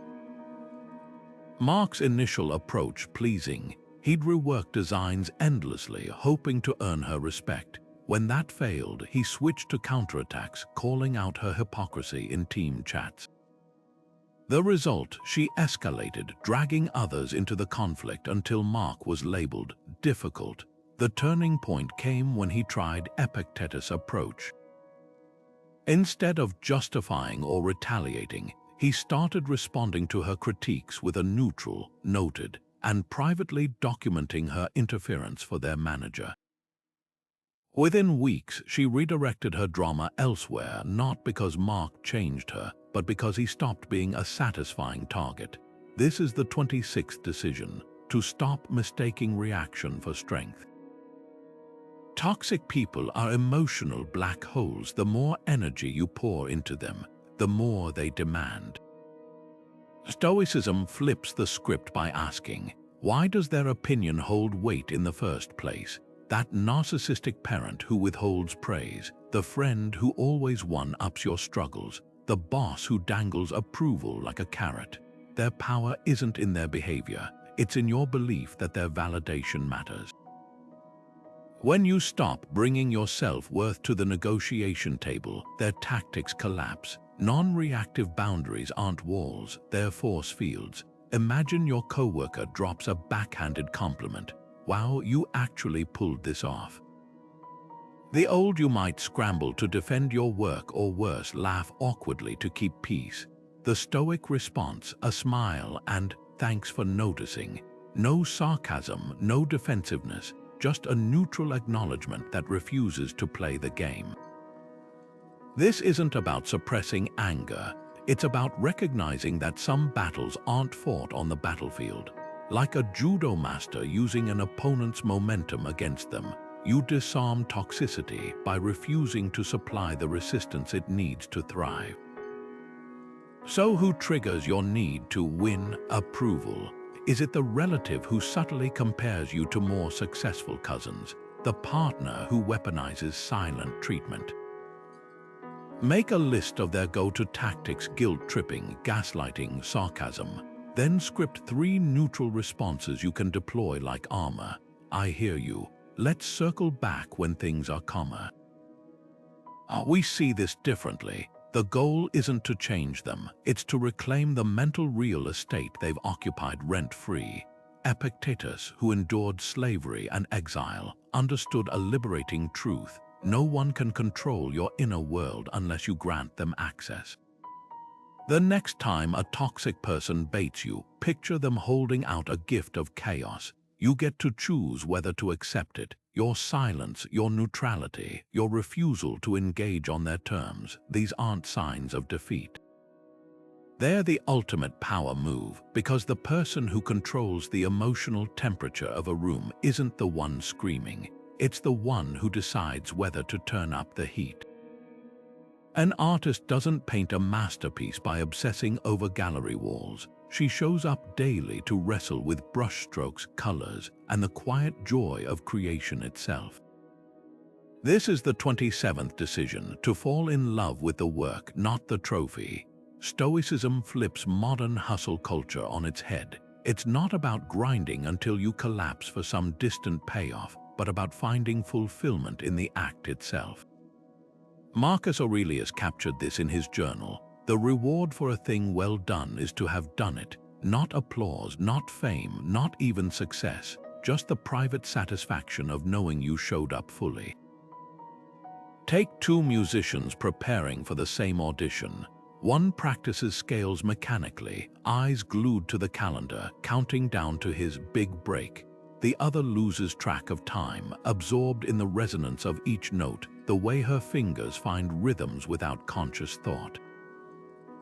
The first sees practice as a means to an end. The second treats it as the end itself. The irony: judges don't just hear skill, they feel presence. The musician who loves the process brings something no amount of forced repetition can replicate: authenticity.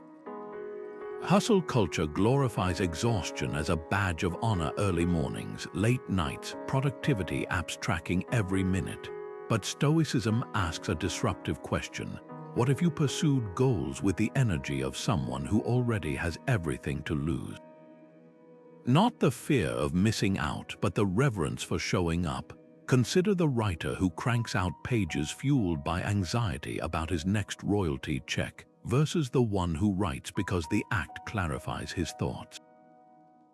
Both may produce books, but only one emerges from the process whole.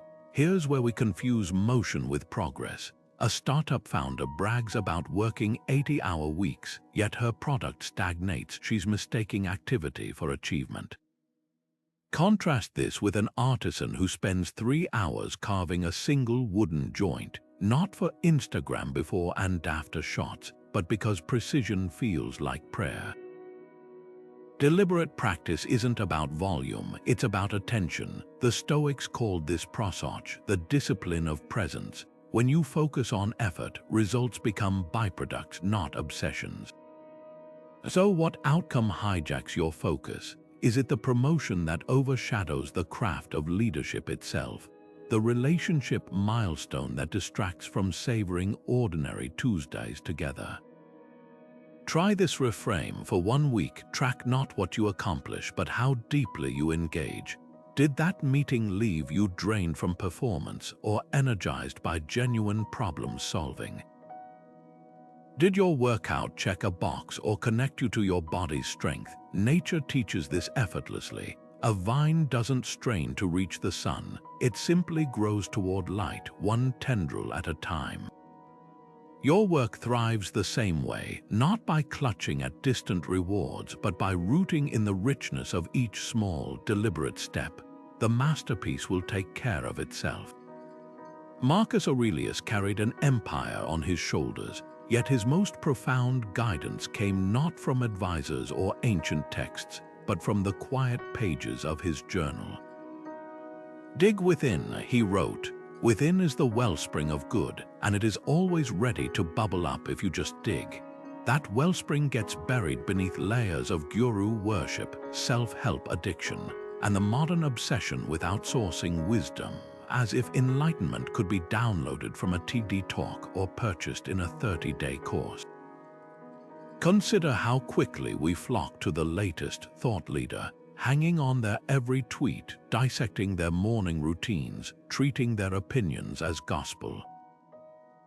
But here's the uncomfortable truth Stoicism exposes.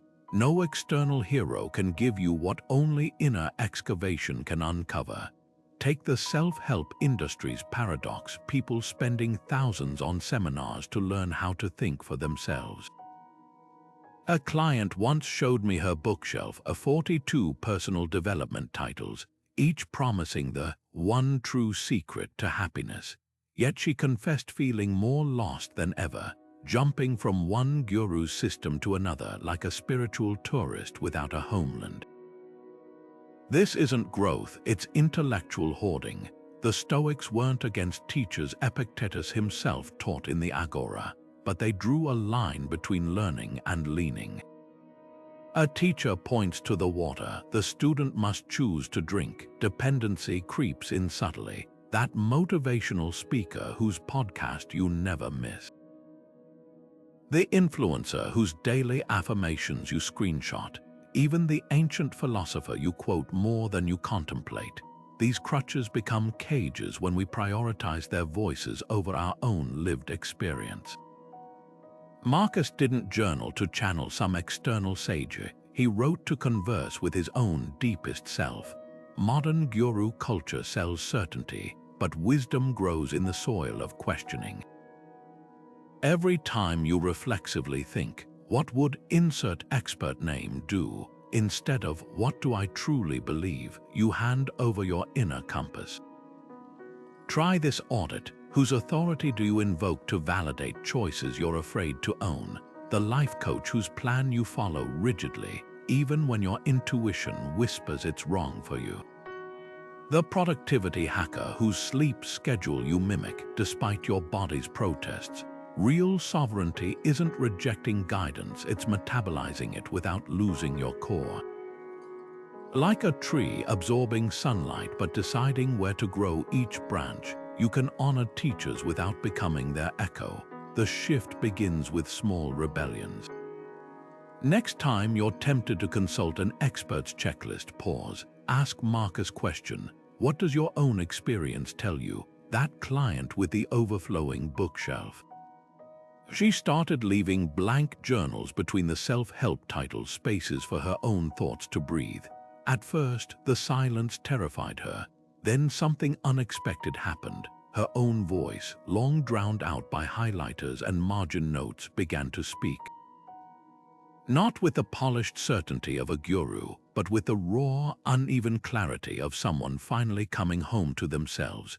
Hero worship doesn't elevate us, it keeps us kneeling. The 28th decision isn't about burning your library or unsubscribing from every podcast. It's about turning down the volume on external authorities just enough to hear the whisper you've been trained to ignore, your own. After all, Marcus didn't find his wisdom in the Senate or the battlefield, but in the quiet pre-dawn hours with a pen and the courage to confront himself.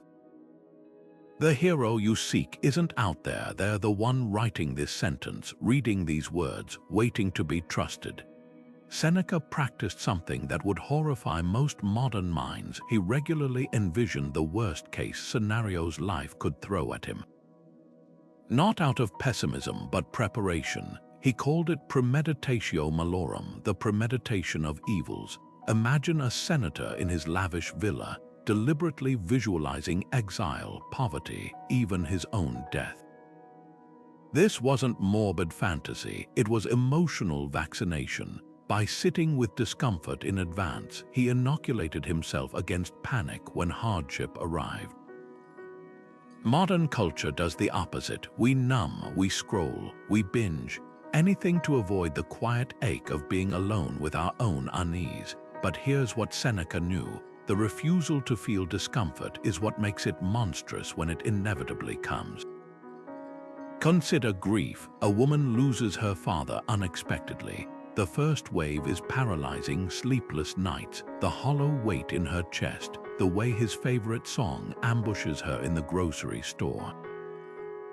Society offers two scripts, stay busy or take pills. Both are variations on don't feel, but a friend whispers something radical. Sit with it, let it move through you.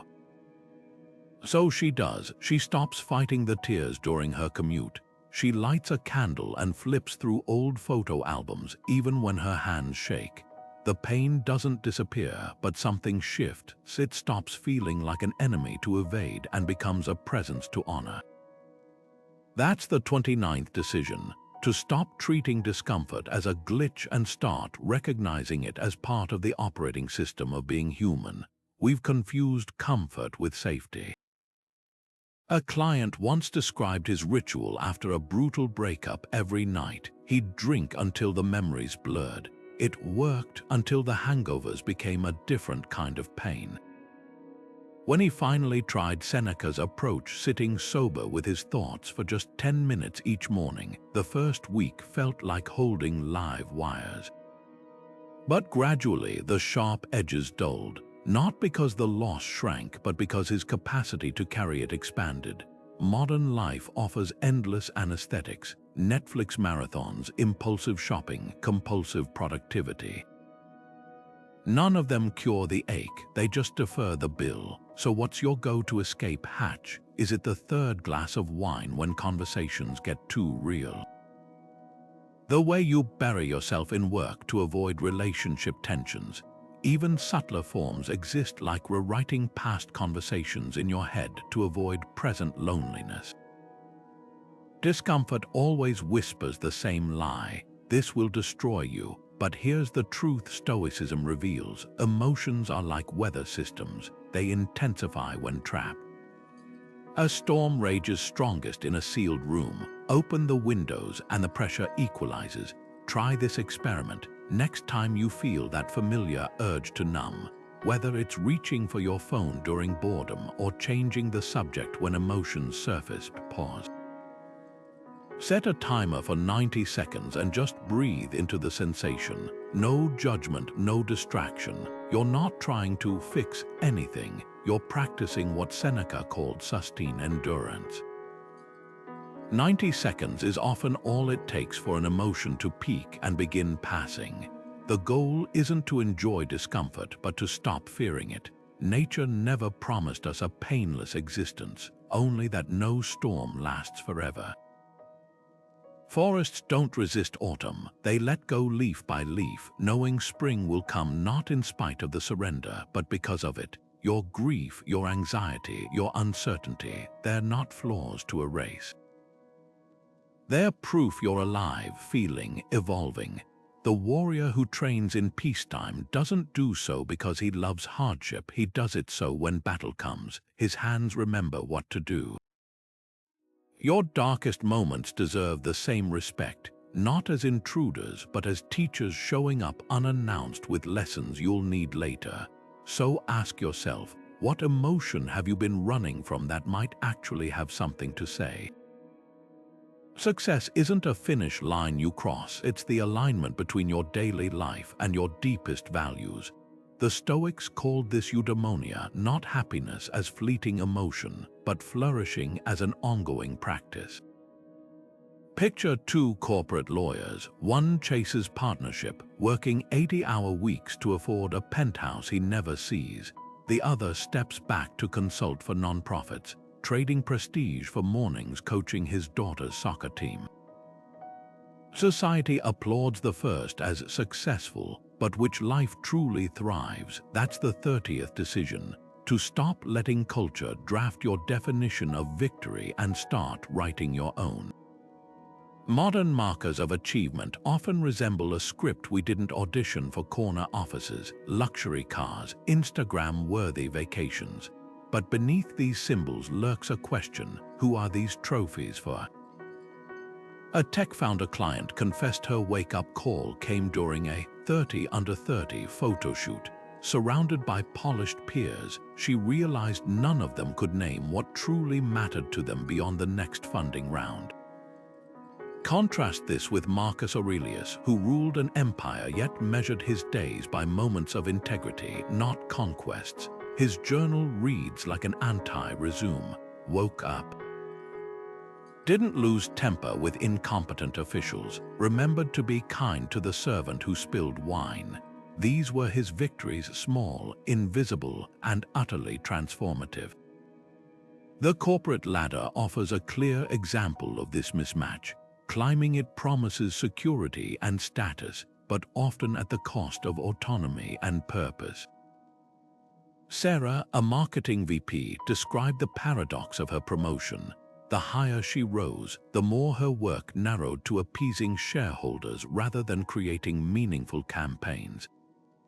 Her Stoic shift, redefining success as impact per hour instead of title or salary. She started tracking how many days each week she left feeling energized rather than drained. Within months, she'd negotiated a lateral move to lead a smaller team focused on sustainability, a step down by traditional standards, but a leap toward eudaimonia.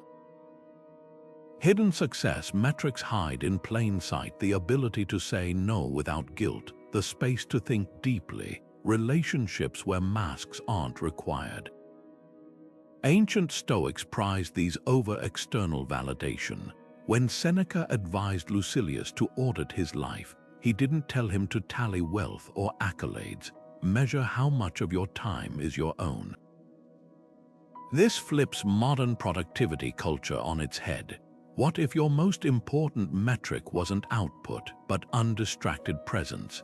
The parent who works fewer hours but is fully engaged during bedtime stories isn't failing capitalism. They're mastering the art of living. So what outdated script still drives you? Is it the childhood belief that success means outearning your parents? The academic conditioning that ties worth to straight A's? Even subtler traps exist, like equating busyness with importance or mistaking visibility for value. Try this countercultural exercise. List 3 moments you felt truly fulfilled this year. Not proud, not productive, but deeply alive. For many, these won't align with society's highlight reels. They'll be quiet mornings with books, spontaneous road trips, or projects pursued just for curiosity's sake. The Stoic secret lies in distinguishing between borrowed ambitions and authentic ones. When Zeno lost his merchant fortune in a shipwreck, he didn't rebuild his trade empire, he founded a philosophy school. His failure birthed Stoicism because he listened to what the ruin revealed. His real gift wasn't moving goods, but moving minds. Your version of eudaimonia might not involve togas or treatises, but it will demand the same honesty. Success isn't found in climbing higher, but in digging deeper into the life you'd choose even if no one was watching.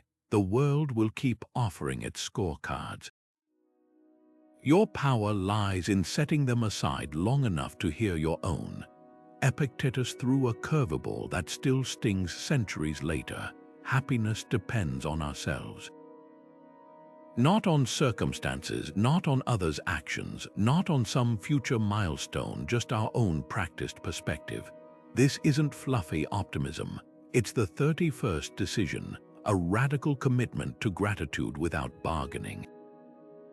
Most of us operate with invisible contracts with life.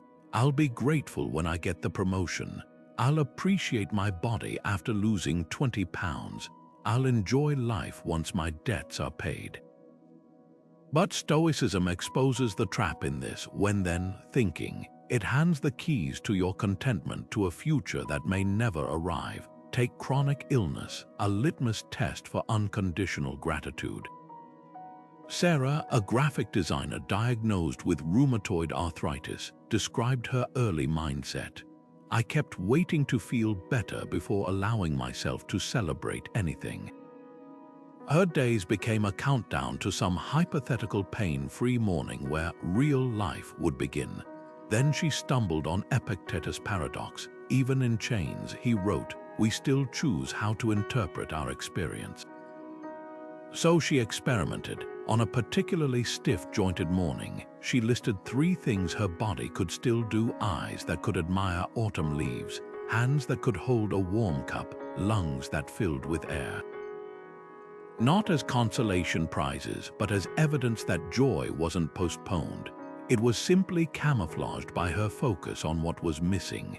Modern psychology confirms what the Stoics practiced. Gratitude isn't a reaction to blessings. It's a lens for noticing them. Research shows patients who journal daily gratitudes experience less pain and faster recovery times, not because their circumstances change, but because their attention does.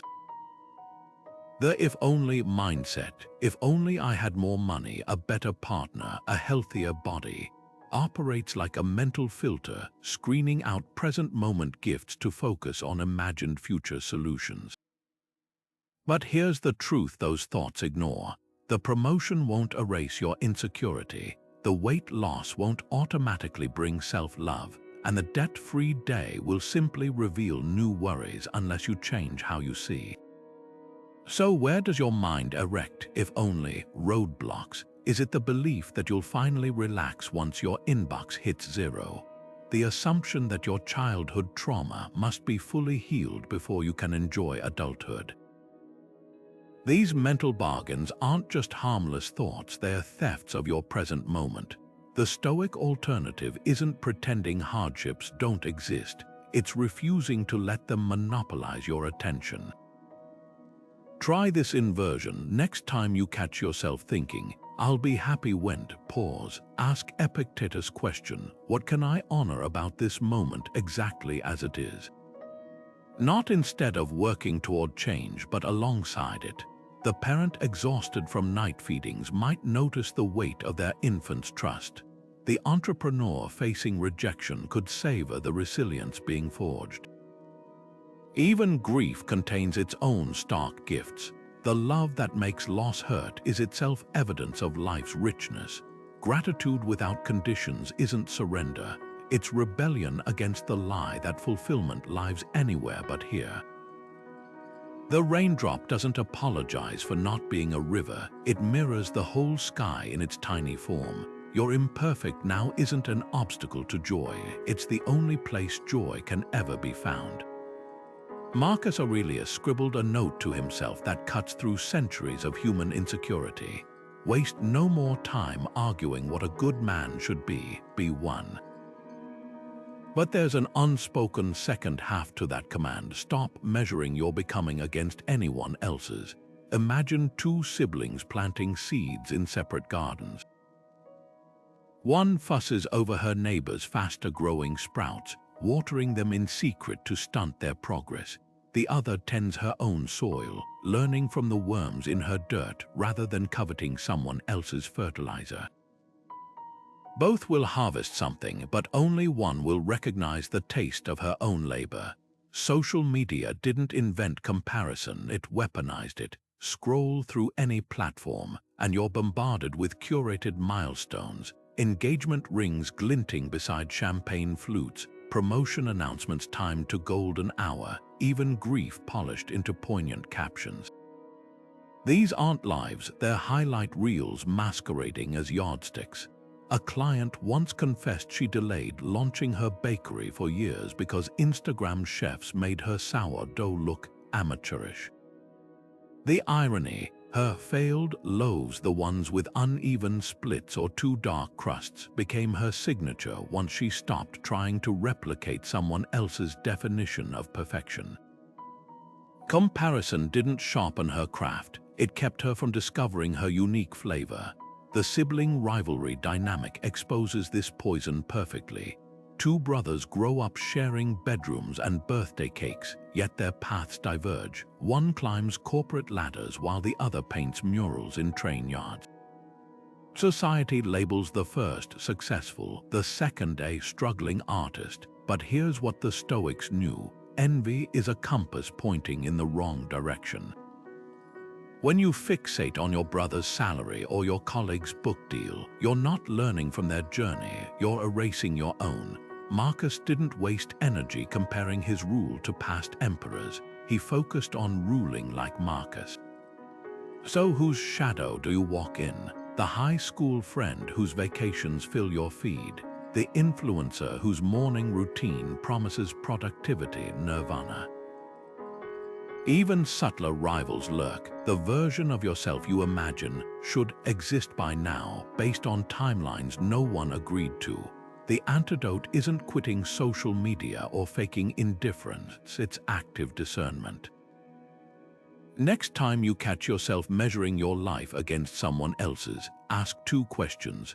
What part of their story am I not seeing? The burnout behind the promotion, the debt behind the car, and more crucially, what unique strength does my path require that theirs never will? The painter's eye for color won't help the CEO negotiate mergers, and the CEO's spreadsheets won't teach the painter how light dances on wet brick. Your journey isn't lacking, it's specific. The garden you're tending doesn't need someone else's sun. It needs your hands, your patience, your willingness to learn from the weeds. Marcus was right. Time spent envying is time stolen from becoming. Not better than anyone else, but more fully yourself. There's a peculiar power in stepping into a role before you feel fully qualified to claim it. The Stoics called this persona the practice of embodying the version of yourself you aspire to become, not after you've mastered every skill, but precisely when self-doubt screams loudest. Picture a musician backstage, hands trembling before her first solo performance. She could wait years until her nerves disappear, or she could walk onto that stage tonight and play as if she's already the confident performer she dreams of being. That as if isn't deception, it's the bridge between who you are and who you're capable of becoming. Stoic role ethics turns this idea into a daily exercise.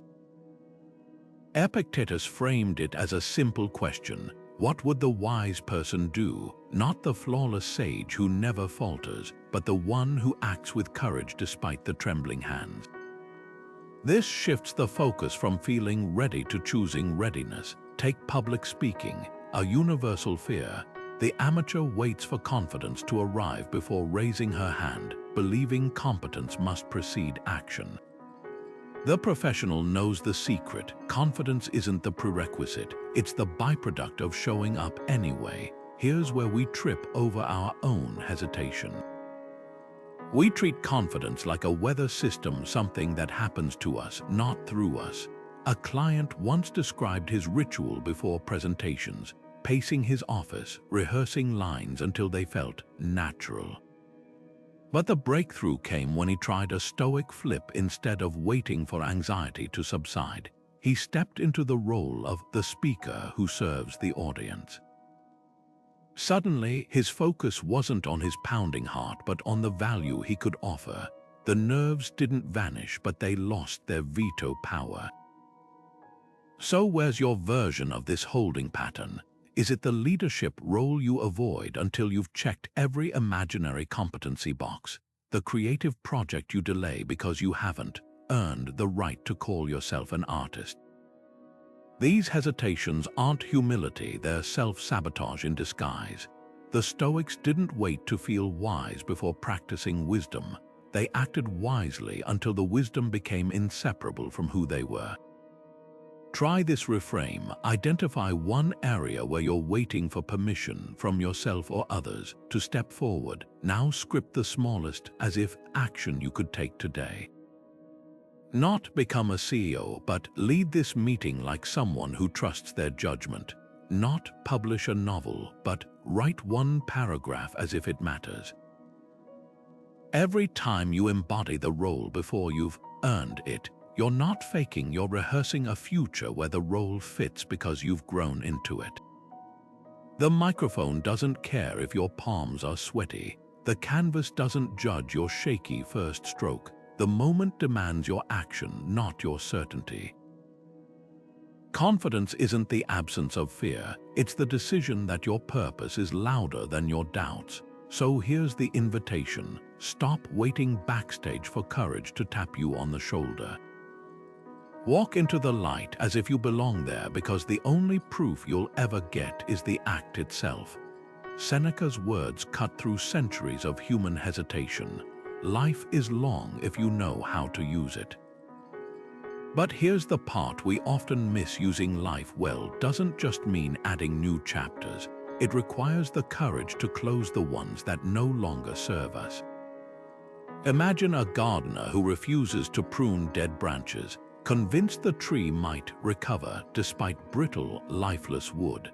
That's the sunk cost fallacy in action, the irrational belief that because we've invested time, money, or emotion into something, we must cling to it even when every signal screams, let go. Take the dead-end job scenario.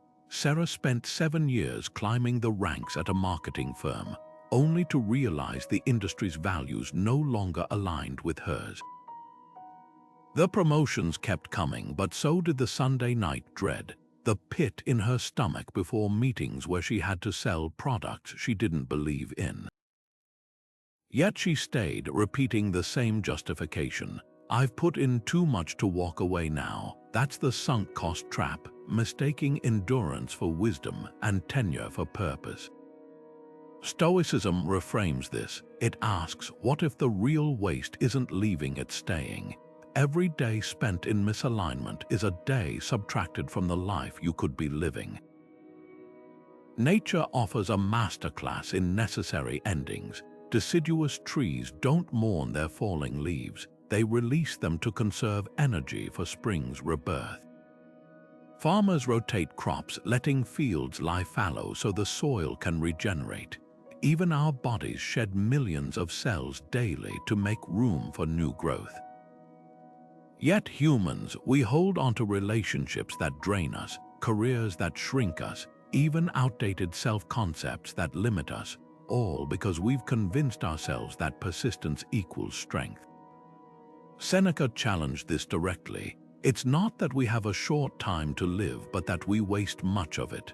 And nothing wastes time like pouring energy into what's already withered. So what's your version of Sarah's job? Maybe it's the friendship that's become transactional, where you're always listening but never heard. The degree you worked hard for but no longer lights you up. Even subtler attachments count, like the guilt that keeps you tethered to family traditions that exhaust you, or the fear that has you clinging to a version of yourself that outgrew you years ago. The 34th decision isn't about reckless abandonment. It's about honoring your growth enough to release what no longer fits it. Here's the litmus test. When you imagine walking away, what surfaces? If the dominant emotion is relief, you've likely stayed too long. If it's terror, dig deeper. Is it fear of the unknown or intuitive warning? Courage isn't the absence of fear. It's the willingness to face necessary endings despite it. Like Seneca watching Rome burn from his villa, sometimes the bravest act isn't fighting the fire. It's building something new from the ashes. The question isn't, what have you invested? It's, what could you reclaim by letting go? Time, energy, joy, these are the currencies no salary or status can refund. Your life isn't measured by what you carry to the grave, but by what you dared to release along the way. So ask yourself, what's one thing you're clinging to that's costing you the life you're meant to live? The answer might just be the key to Seneca's long, well-used life, one where endings aren't failures but portals. Epictetus dropped a truth bomb that still detonates 2,000 years later. We are disturbed not by things, but by the views we take of them. Think about the last time you spiraled over a text left on read. Was it the silence itself that hurt, or the story you told yourself about what it meant? That's the 35th decision. To stop letting outdated narratives live rent-free in your mind and start evicting them with the ruthless compassion of a gardener pulling weeds to make space for new growth. Take childhood labels, those casual remarks that cement like concrete in young minds. "You're so sensitive" becomes a lifelong apology for having feelings. "She's the smart one" morphs into a cage where every mistake feels like betrayal. These aren't just words, they're scripts we rehearse long after the original cast has left the stage. A client once realized she'd spent 20 years avoiding leadership roles because a second-grade teacher scolded her for being too bossy. The sting of that moment faded, but the story stuck, that her assertiveness was something to shrink rather than hone. Here's where Stoicism hands you the red pen. Your mind is a ceaseless storyteller, but you get to edit the drafts. When Marcus Aurelius wrote, "The soul becomes dyed with the color of its thoughts," he wasn't speaking metaphorically. Neural pathways literally reshape based on what we repeatedly tell ourselves. Modern therapy calls this cognitive restructuring. The Stoics called it waking up from self-imposed trances. The process isn't about positive affirmations slathered over old wounds. It's forensic examining the evidence for these beliefs, like a detective reviewing a cold case. Try this. Recall one identity you've outgrown but still drag behind you like chains. Maybe it's "I'm bad with money" after a single overdraft at 19, or "I'm unlovable" because your first heartbreak left you raw.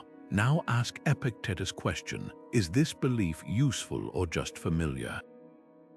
We cling to old stories not because they're true, but because they've become mental furniture worn in chairs we sink into without questioning their comfort. Rewriting isn't denial, it's discernment.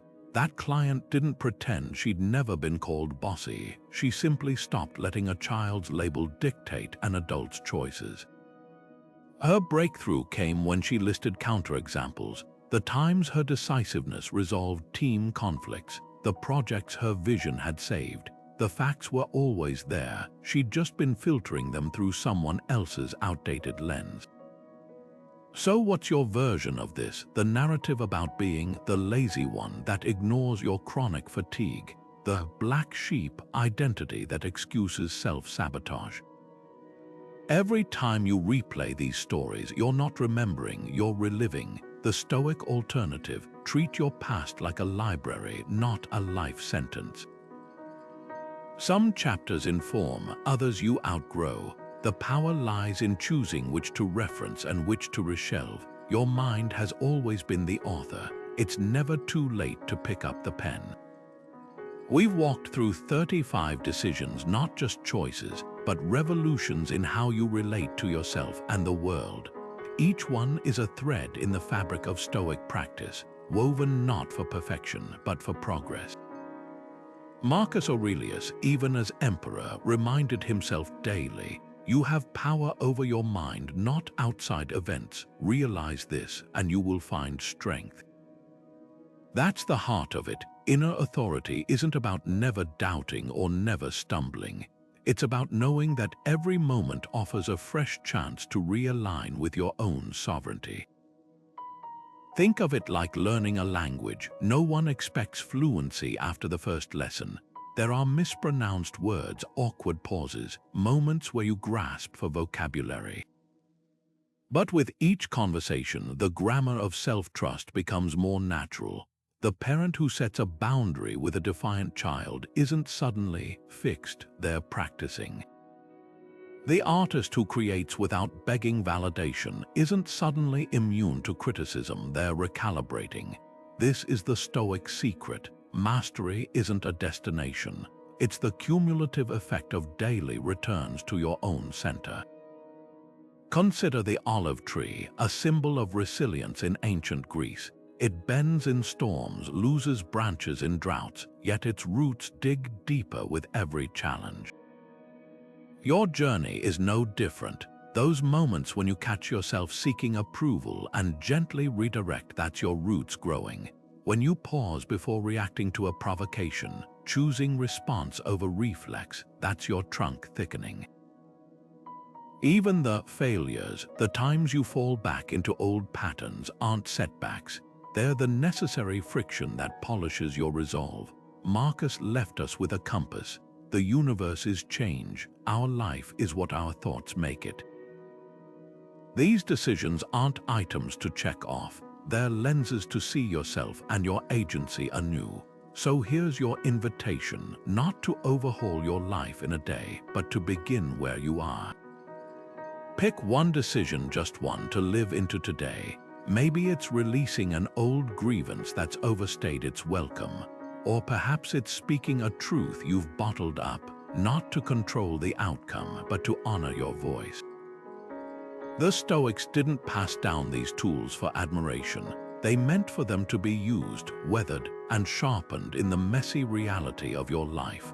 Your power was never in getting it all right, it's in the courage to begin again, as often as needed. So tell me right now, which thread will you pull first? The tapestry of your unshakable self starts with that single,